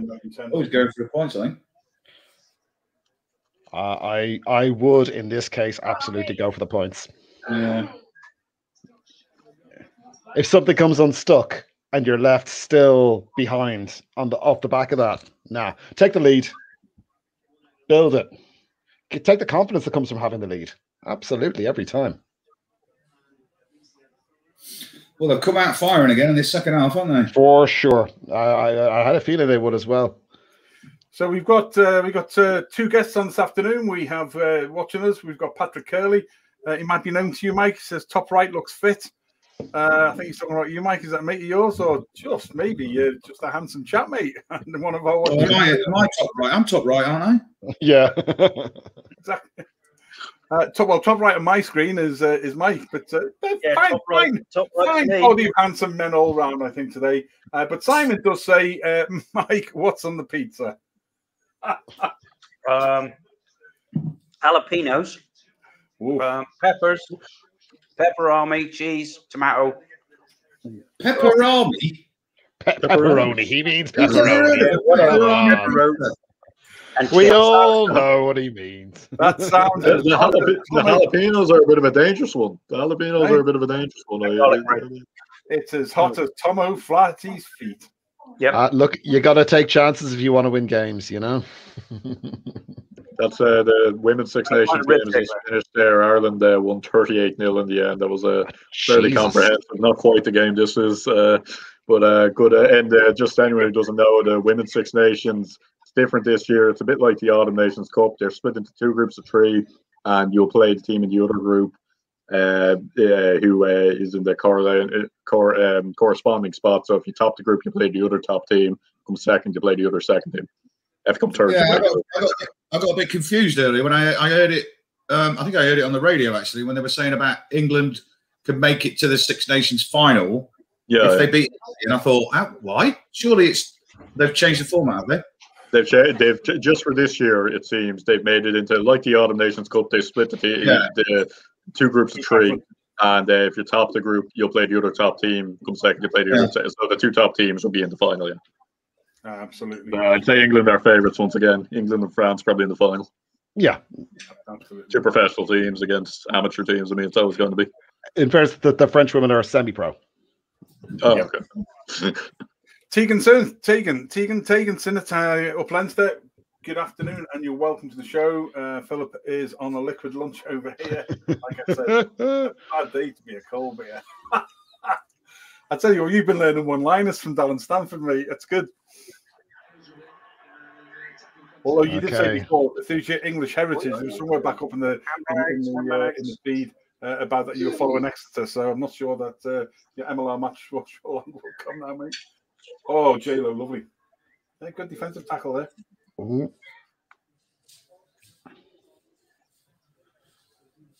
Better cover on the edge there. Good tackle.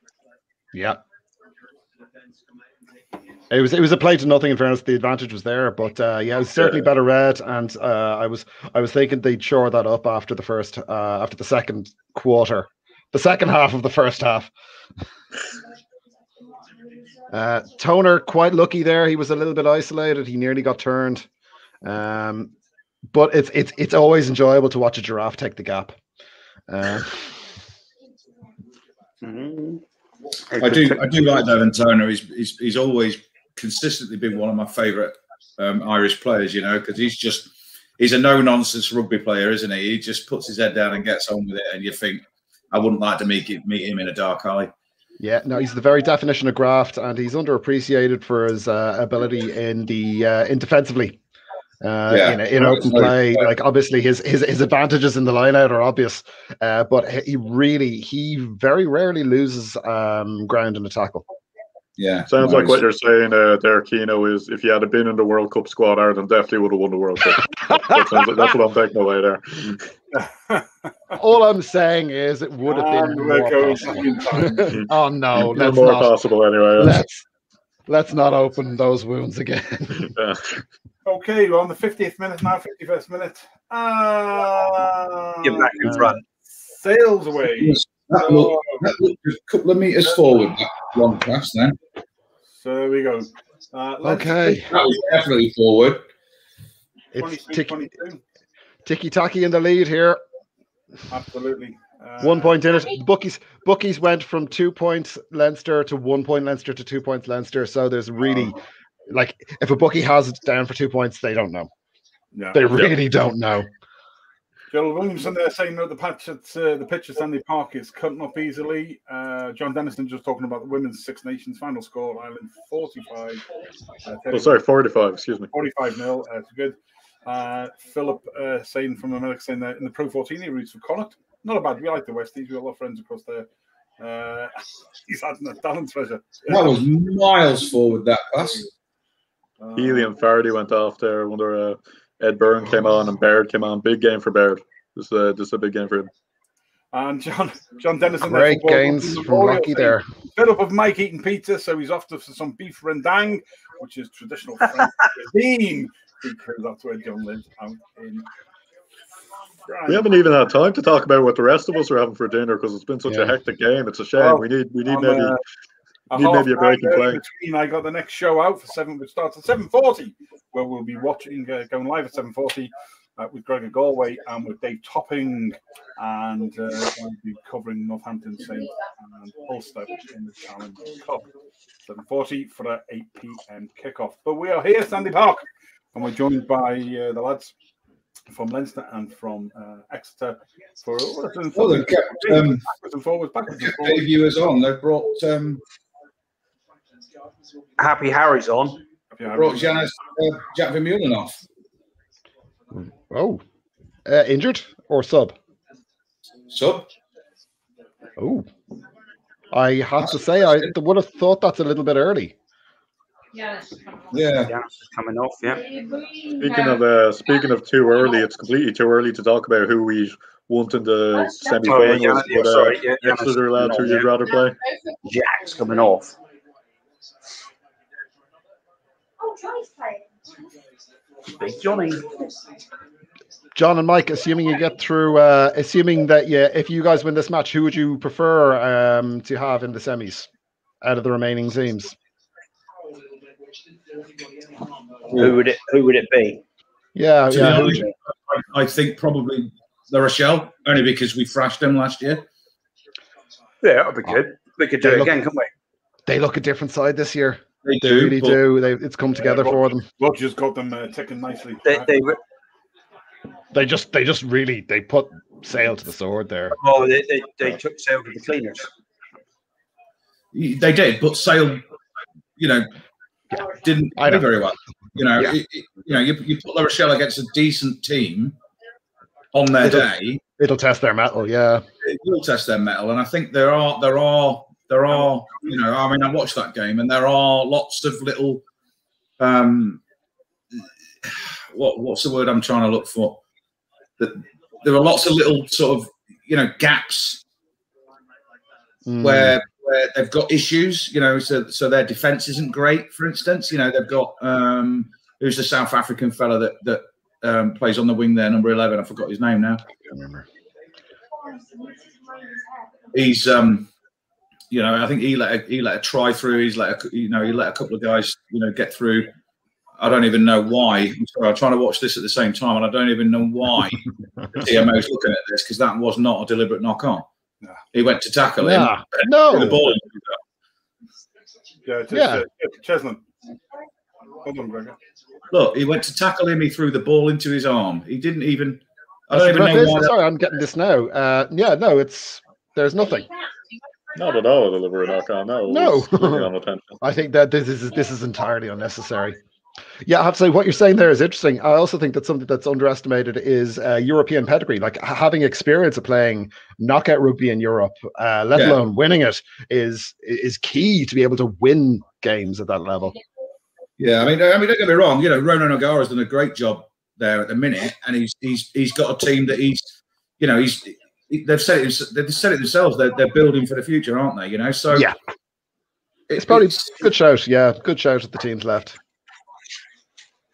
I wonder. You mentioned pedigree there with Bordeaux potentially if they get through. Yeah, I don't think they will get through against Racing, but if they did, would that be one of the easier games because they don't have that pedigree?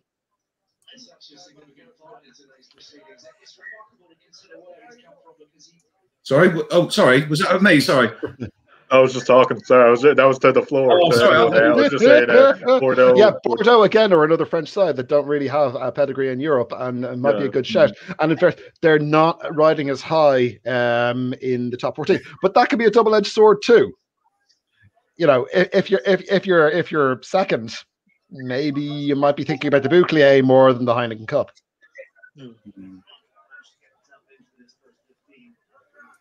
Well, I mean, look at Racing last year in the final. They were huge favourites to win that, weren't they? You know, and I think they kind of went into that game with that, you know, that label on their shoulders, thinking, you know, we've got this. We're the best in Europe. You know, we're a team that, you know, they're, for instance, that they are kind of the rugby version of Manchester City, aren't they? Where they've all, you know, Paris Saint-Germain, where they've kind of paid a lot of money to build a very good team, specifically to win in Europe, and you know, consistently let themselves down by, I think, complacency in that they think, you know, we've got the team, you know, we've got the star players, we can quite easily beat any team going. Whereas, you know, we've seen that on so many different occasions now. That's not necessarily the case, is it? You know, you can't win trophies with a team full of individuals.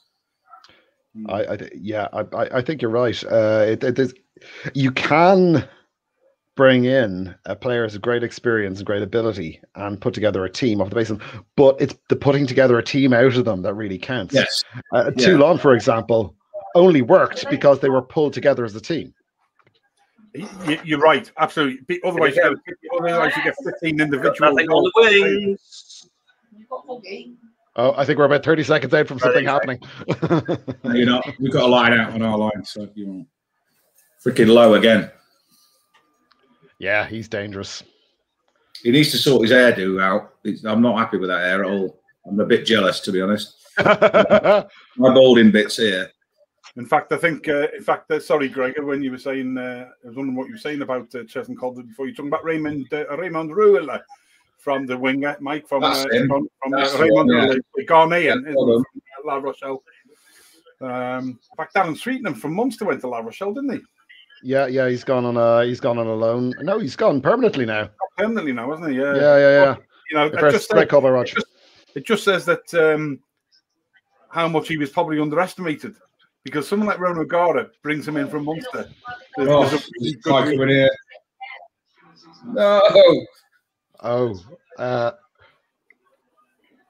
Leinster fans might want to watch the screen now. I've got a feeling. I don't know why. Oh, okay. No.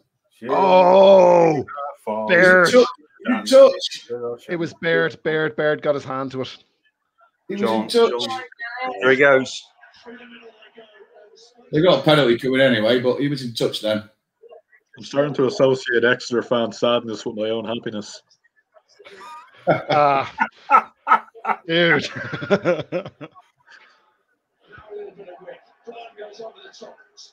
Come on, Hoggy, get him out. I'll take that. Jason has done a very good job there. Grounded, it's out. Oh, did he ground it on the line? Did he put that down on the line? Oh, God, I see. Yeah. Oh. I think he might have grounded that on the line, you know. Oh, let's see.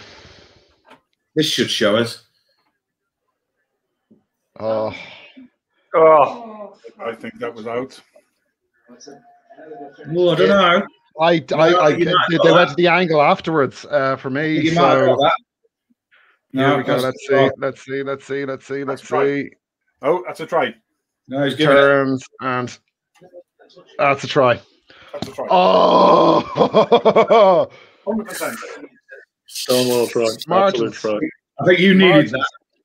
Margins. Definitely. There's no margins in this game. It's literally millimeters. Just in. Both muffins. Yeah, it's a try, but I didn't think it was there when I saw it, but it is now. Yeah. Neither did I from the first angle because he looked like, Like he's a bundle there. That's a try. It's well in. Brilliant. Brilliant. Nothing out there.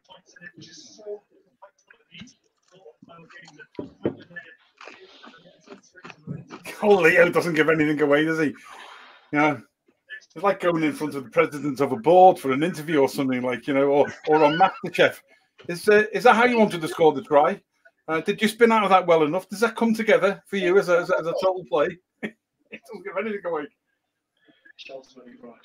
It's interesting that again they've gone quickly wide for that score. There's But no tries 2 and 3. there's no bringing in tight. They know how tight it is, how close it is in the forwards, so they're spinning it out wide. As soon as they have enough players tied in. Come on, I see Ross Byrne carrying that. He came, maybe I just missed it before, carrying the strapping on his leg. Missed it. Oh, no, that's very unfortunate, Hazel.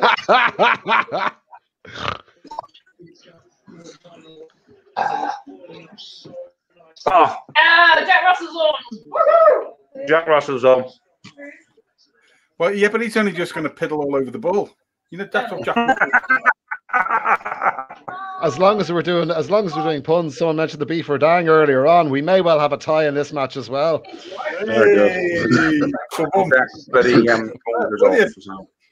Dreadful dad jokes as well here. What's few tens in on now? In fact, actually, go to @RugbyKino on Twitter for quality rugby for dreadful dad jokes. He is the Tim All Vine. dad jokes, some rugby. That's me. He is the Tim Vine of the rugby world. This man. I was doing dad jokes when I was 17 years old. I know nothing else.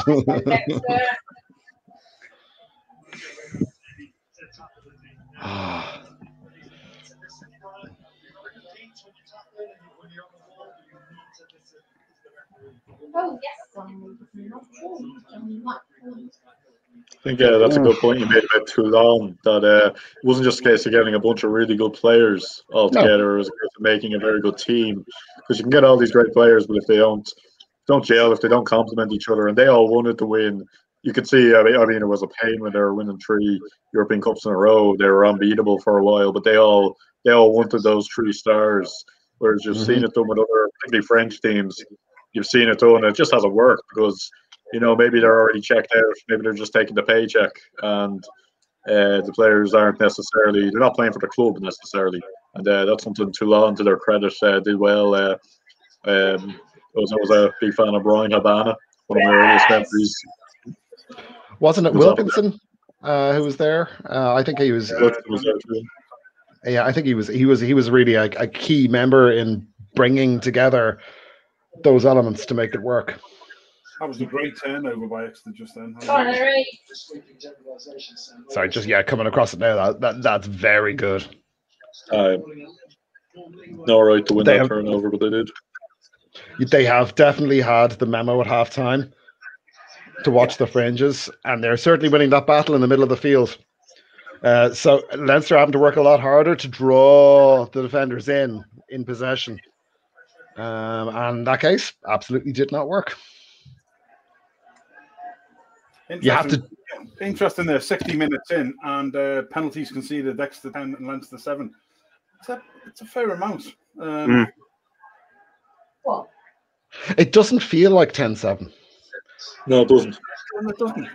I know maybe It's been small little things. It's been, like I said, margins. It's been very small little things. It hasn't been any. It hasn't been any kind of reckless foul play. It's also, for the most part, been in relatively inconsequential parts of the field. It's tended to be that the attacking team will concede a penalty kind of near enough the 22, there and abouts. I'd say a heat map will bear that out. If they were all kickable penalties, we'd be looking at a very different game. Yeah. 60 minutes in there, we have our good friend of the show, Mr. Ian Whitten, has come on for Ollie Woodburn.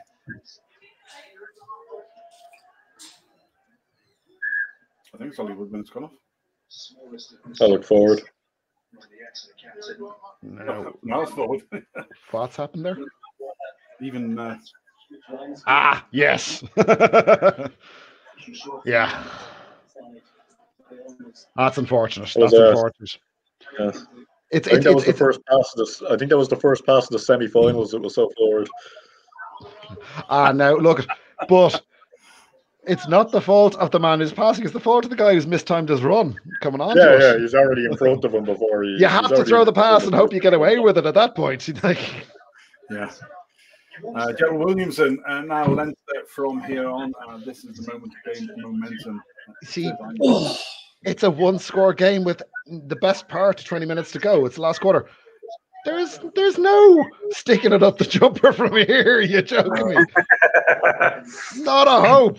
This Exeter team has Leinster can go through the guts of us like that. Leinster scored a try, and I think that will be a tipping point that would be difficult for the Chiefs to mentally come back from. Not impossible, but mentally.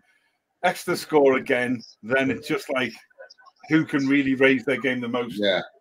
Like Exeter need to score next. Yeah. That scrum has gone against you. Yeah. You say 20 minutes to go. We could go for a long period of scrums needing to be reset here. That would be beneficial. You just can't collapse, reset.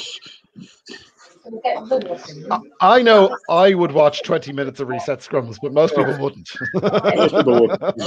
Drive me up the wall, I tell you. And like I'd love to see the clock stop when scrums are being reset. Like I'd love to see the clock stop. Clock stop until the ball's in the scrum. And fed directly, but you know. Yeah. Oh yeah, it's straight in the scrum. I remember last season seeing. I think it might have been the European quarterfinal, semi-final game, and the ball was in play for 38 minutes, and I thought that was just complete utter rubbish. How could that be right?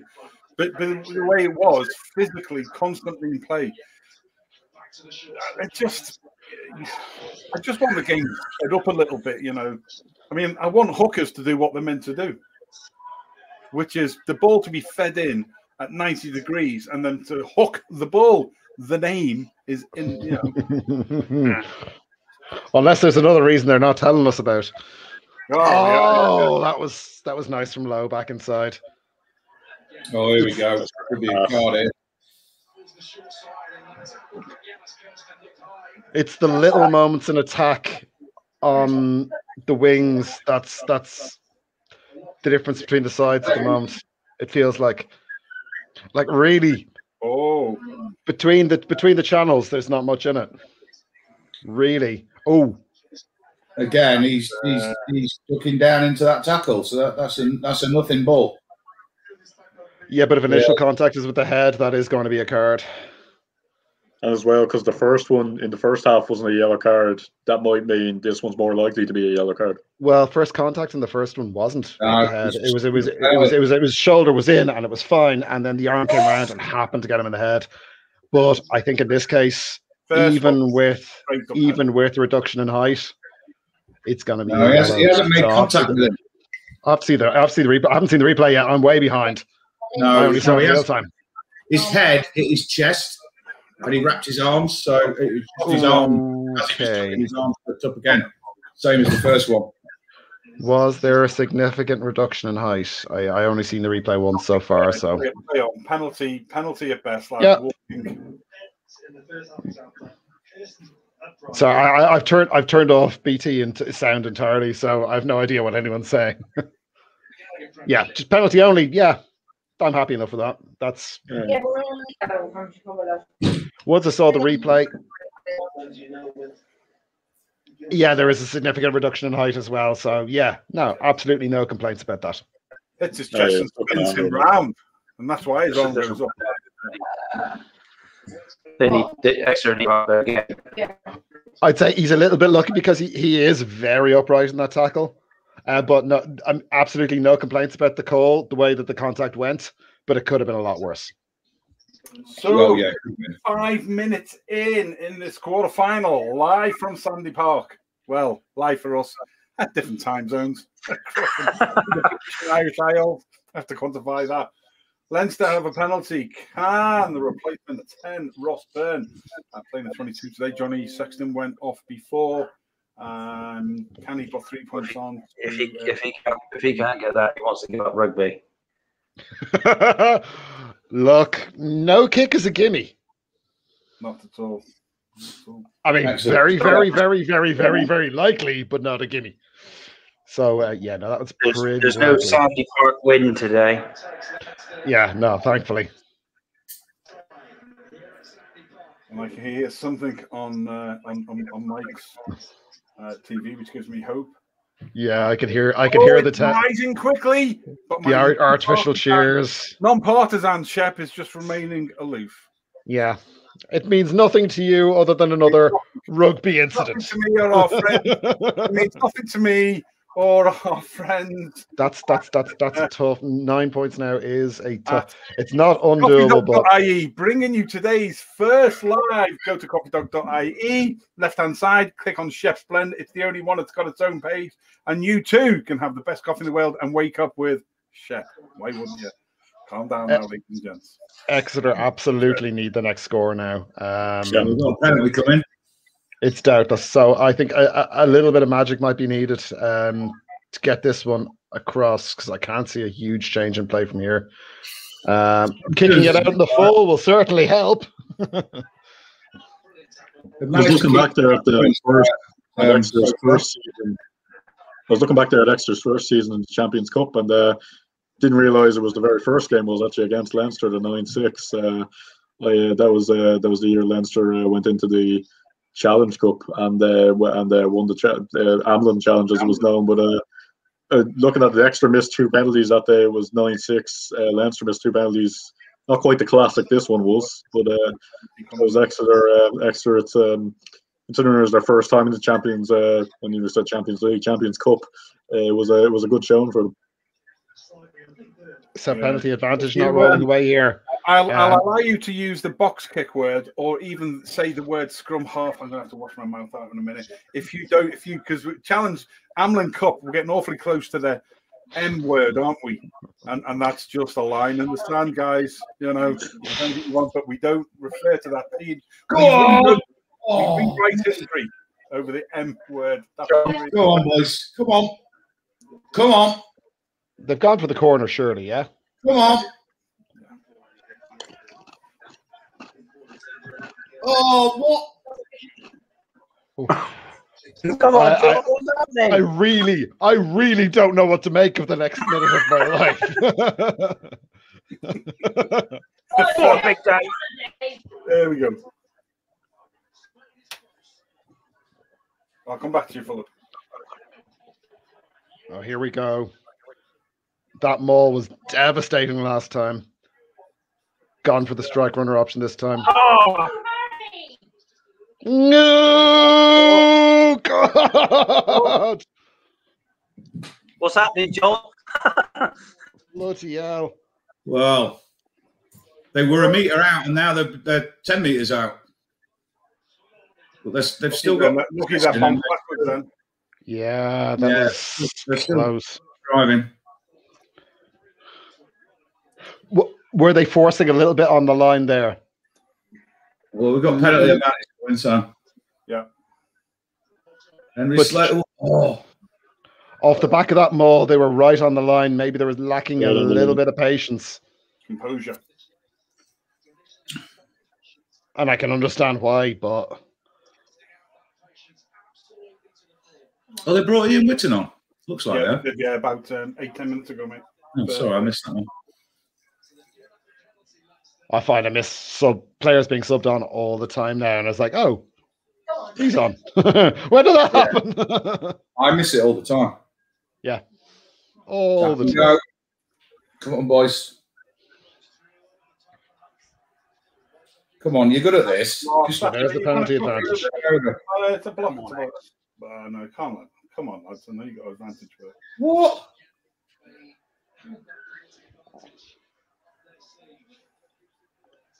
Goes back to the penalty. It'll be interesting to see if they go to the corner here or take the three. I think they kind of have to go for the corner. You have to go for the corner. Yep. Absolutely. No, they tapped and they did a tap and go. Oh. However, they've just penalised him for. Oh yeah, no, he ran into him. Oh, sorry. No, you're all right. Bollocks are an important and necessary part of all our lives. None of us would be here without them. Yeah, that's a good call actually from the ref there. I thought myself when I looked at it. Oh, that's a shame though. That is unfortunate. I feel that's a big let off for Leinster. That's a moment right there. Yeah. Because Exeter were looking rather unstoppable. I think, and we're looking tired. I think, Keith. I would imagine they're all really tired. This has been a high octane game. That's really unfortunate. I think that's a bit of that crossing is a bit, that accidental offside is confusion over which side they're going with the pick and go. Yeah, that's really unfortunate. It was unfortunate, definitely. Keane Tracy on front row for Keane Kelleher for Leinster as the hooker, and Ross Maloney is on in second row as well for Big Daytona, the human lighthouse. That's Ronan Kelleher at hooker. Keane Kelleher is the winger. Sorry, Ronan, not Keane. Yeah, give it another couple of weeks before we're playing our winger at hooker. Our injury list, we're heading that way. So you would have stat there about Ross Maloney, who's just come on. I won't steal it off you, Keno. You had a stat about Leinster's Pro 14 lineup, Pro 14 final lineup. Did I? There was only one player in the Pro 14 final for Leinster who wasn't capped internationally, and it was Ross Maloney. Yes. That was on. You're full of stuff. You have too many to remember the little ones. I don't think that was me. I think I guessed it. Oh, okay. But I didn't come up with it. Okay, maybe, yeah. Might not even be true. So I don't know.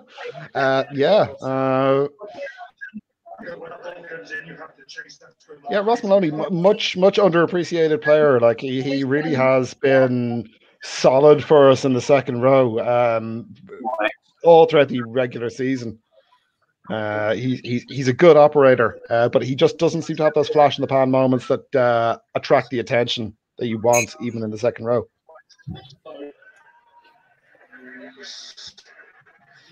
That was a very good drive from Exeter. Jesus.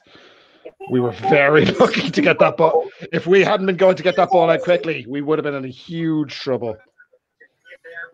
Indeed. Never underestimate any team. That was a massive scrum. It's been a while since I've seen Leinster splintered like that. Okay, here's a question, John and Mike. Who's your fullback? Sorry? Sure. Of course he is, but I haven't heard him mentioned once. No. Not at all. I've never been in a game where I've never heard Stuart Hogg not mentioned. I've watched plenty of games where he wasn't playing and I've heard him mentioned. Yeah. I think he was born when I was playing.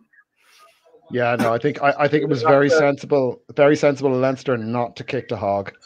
He is way too dangerous. He just hasn't had a mention at all.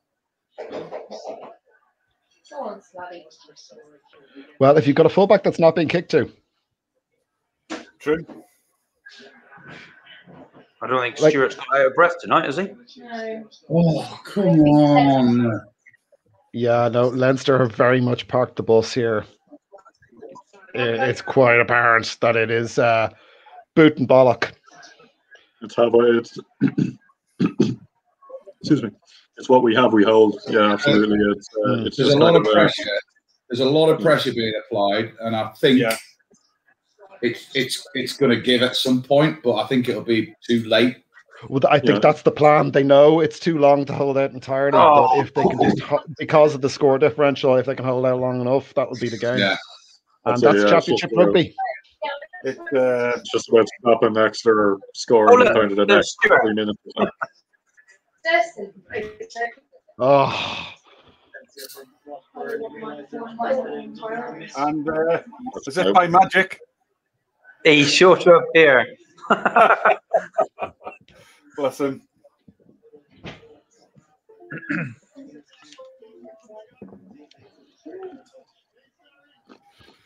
We have just over 5 minutes left, ladies and gents, in today's quarterfinal. You are welcome to the ThreeBOD Rugby group. First of all, 2 lives tonight. We're literally, the way this is going, stopping and then going live on our next one.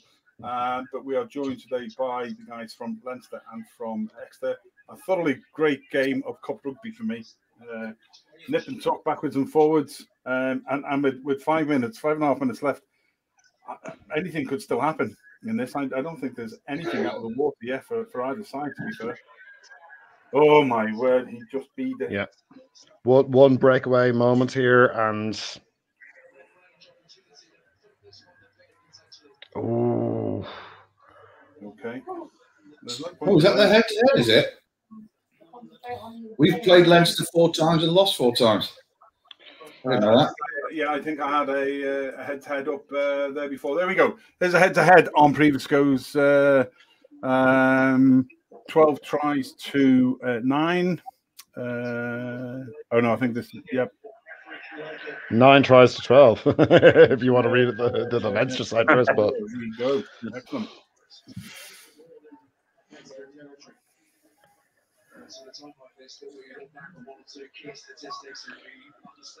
I have to say, 23 for 23. There's so little in between these 2 teams. Yeah. Here they go.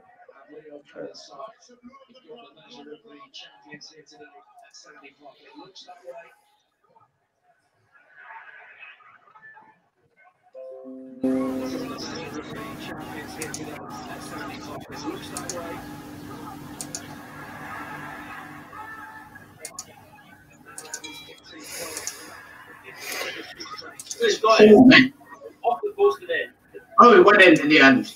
It went in the end. So, shot. That's a penalty. Penalty. Oh, okay.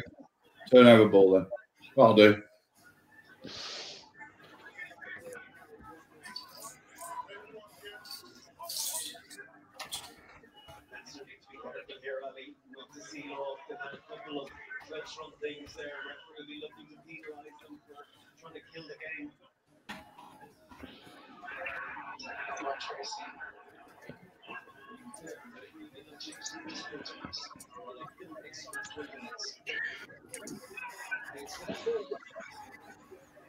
Come on, Henry.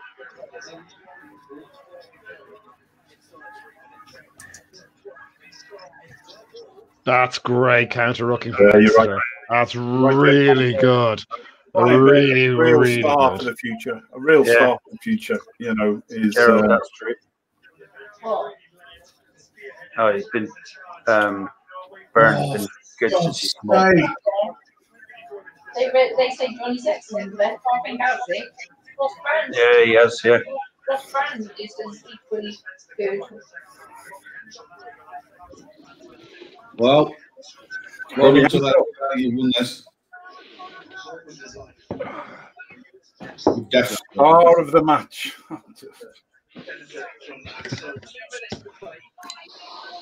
That getting your goat up there, Joe. Yeah, it's like we had a discussion on our Live at 5 show about we World Cup 21 or 23. Call it what it is.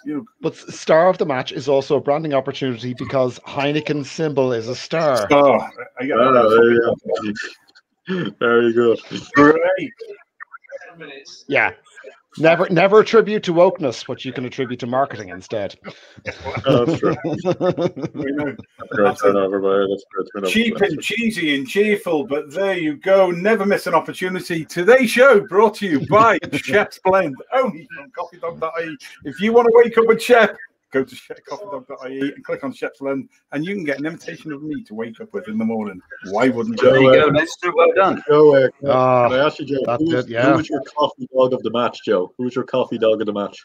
Coffee dog of the match. To be honest, I probably would have been Josh van der Fleer. He's been all over the place for me on the turnovers and stuff. There's been no real standout, but the red scrum cap, I suppose, makes stand out more. But he's been good. It's been solid. And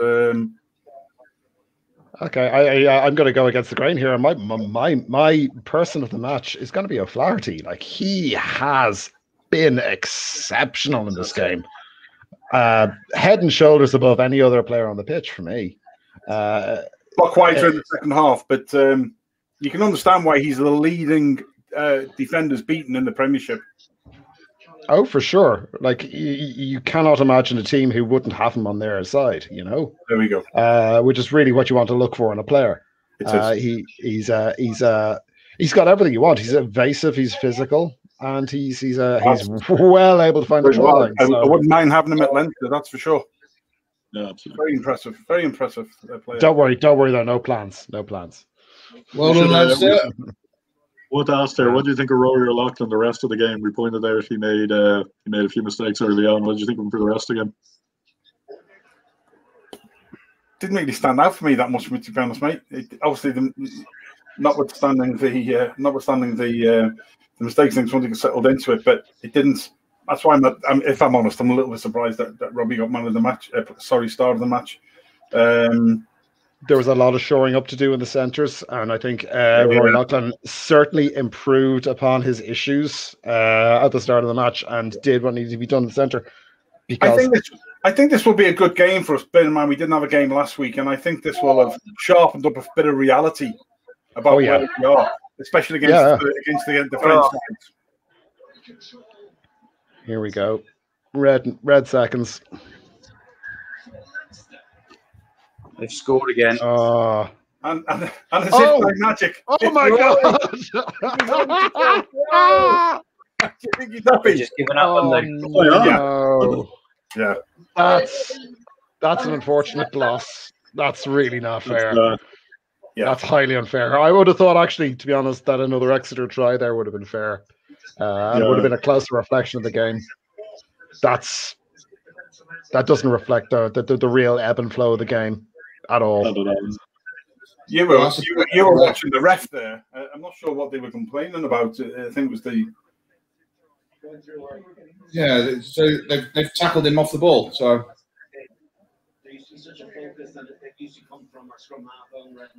And that makes it look a lot more comfortable than it was, that scoreline. Yeah, I think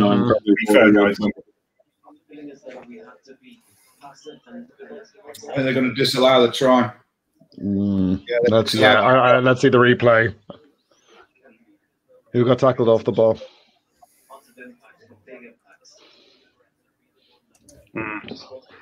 It makes no odds. You know, we've lost. You won. Well done. I'm a La Rochelle fan. Yeah, no. He's committed there. You can't give that. He's committed there, lads. He's already cancelled him before he loses the ball. You were saying something about the WWE. Yeah, he's well committed there. You know. Yeah, but it's still off the. It is off the ball. Like. There you looks go. weird with no East stand there, doesn't it? Yeah, he's really hesitant to not call that, but no. There's committed and there's suplex. That's it. It's all over. Well done, boys. Good game of rugby.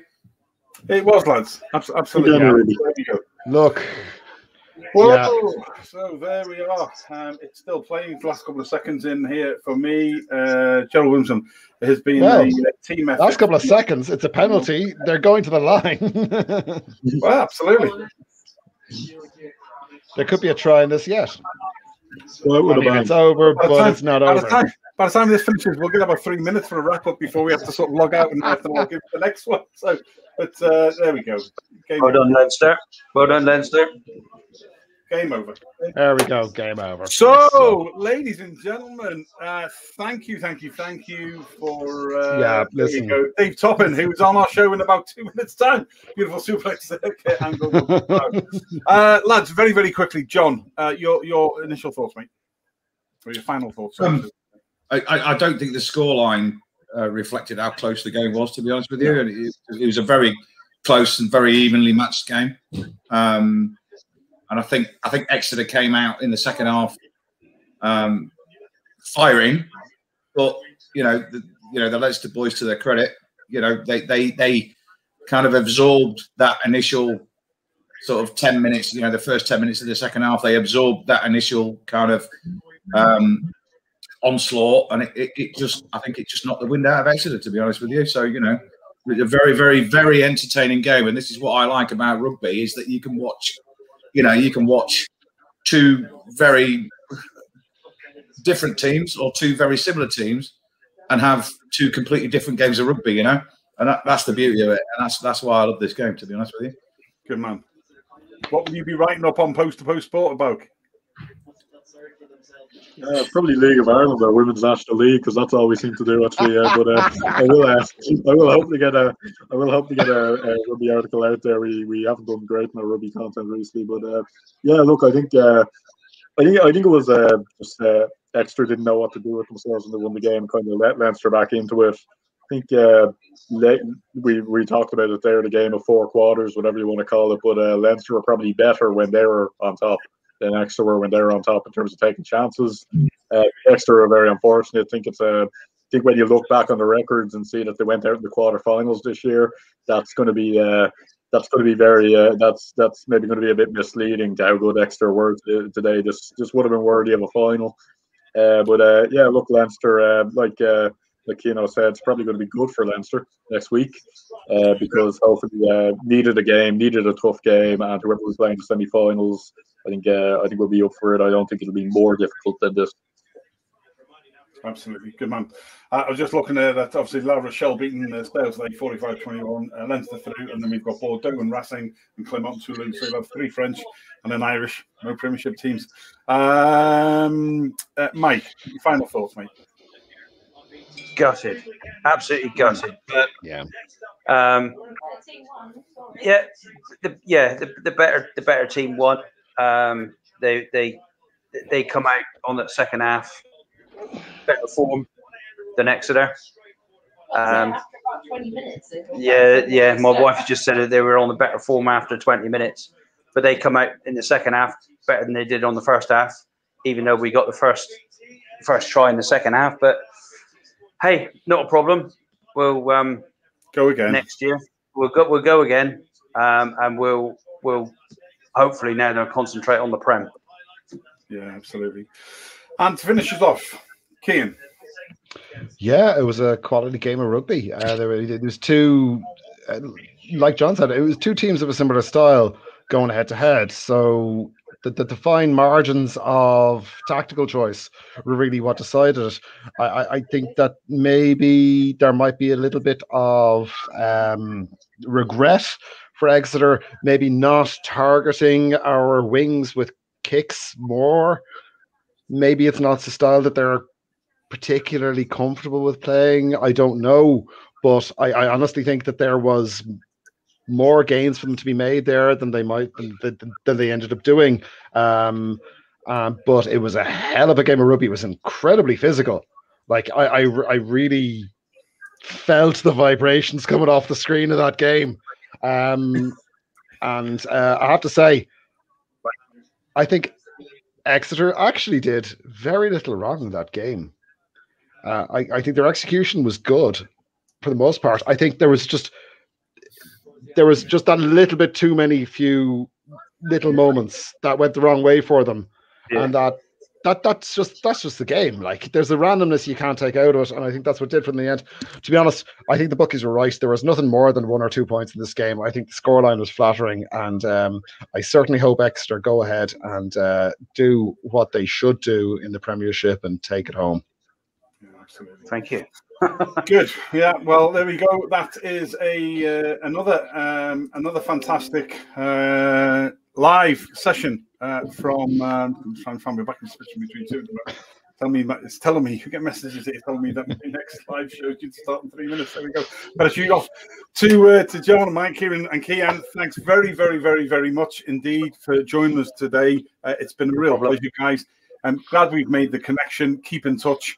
And we'll see you the next time we're at Sandy Park, or the next time you're across in Dublin. Stay safe. It's been a real pleasure, gentlemen. Today, there's only been one winner, and that has been rugby for me. A fantastic. Exactly, yeah. It's been a pleasure to meet all of you. Thank you. Likewise. Yeah. Likewise. Good to meet you, John. Good to meet you, Mike. See you in Sandy Park. Look forward to it. Warm sure. Last time. Take care. I'm Big Joe Chef. We'll be back live in a couple of moments, live from Franklin's Gardens for Northampton Saints. Well, virtually I'll be there. We'll close down this one and we'll open up our next one in a couple of minutes, and we'll see you then. As ever, brought to you by our good friends at coffeedog.ie and Chef's Blend. You too can now win with Leinster. You can wake up to Chef's Blend. Until the next time, good on you, Haggis, Slangafol.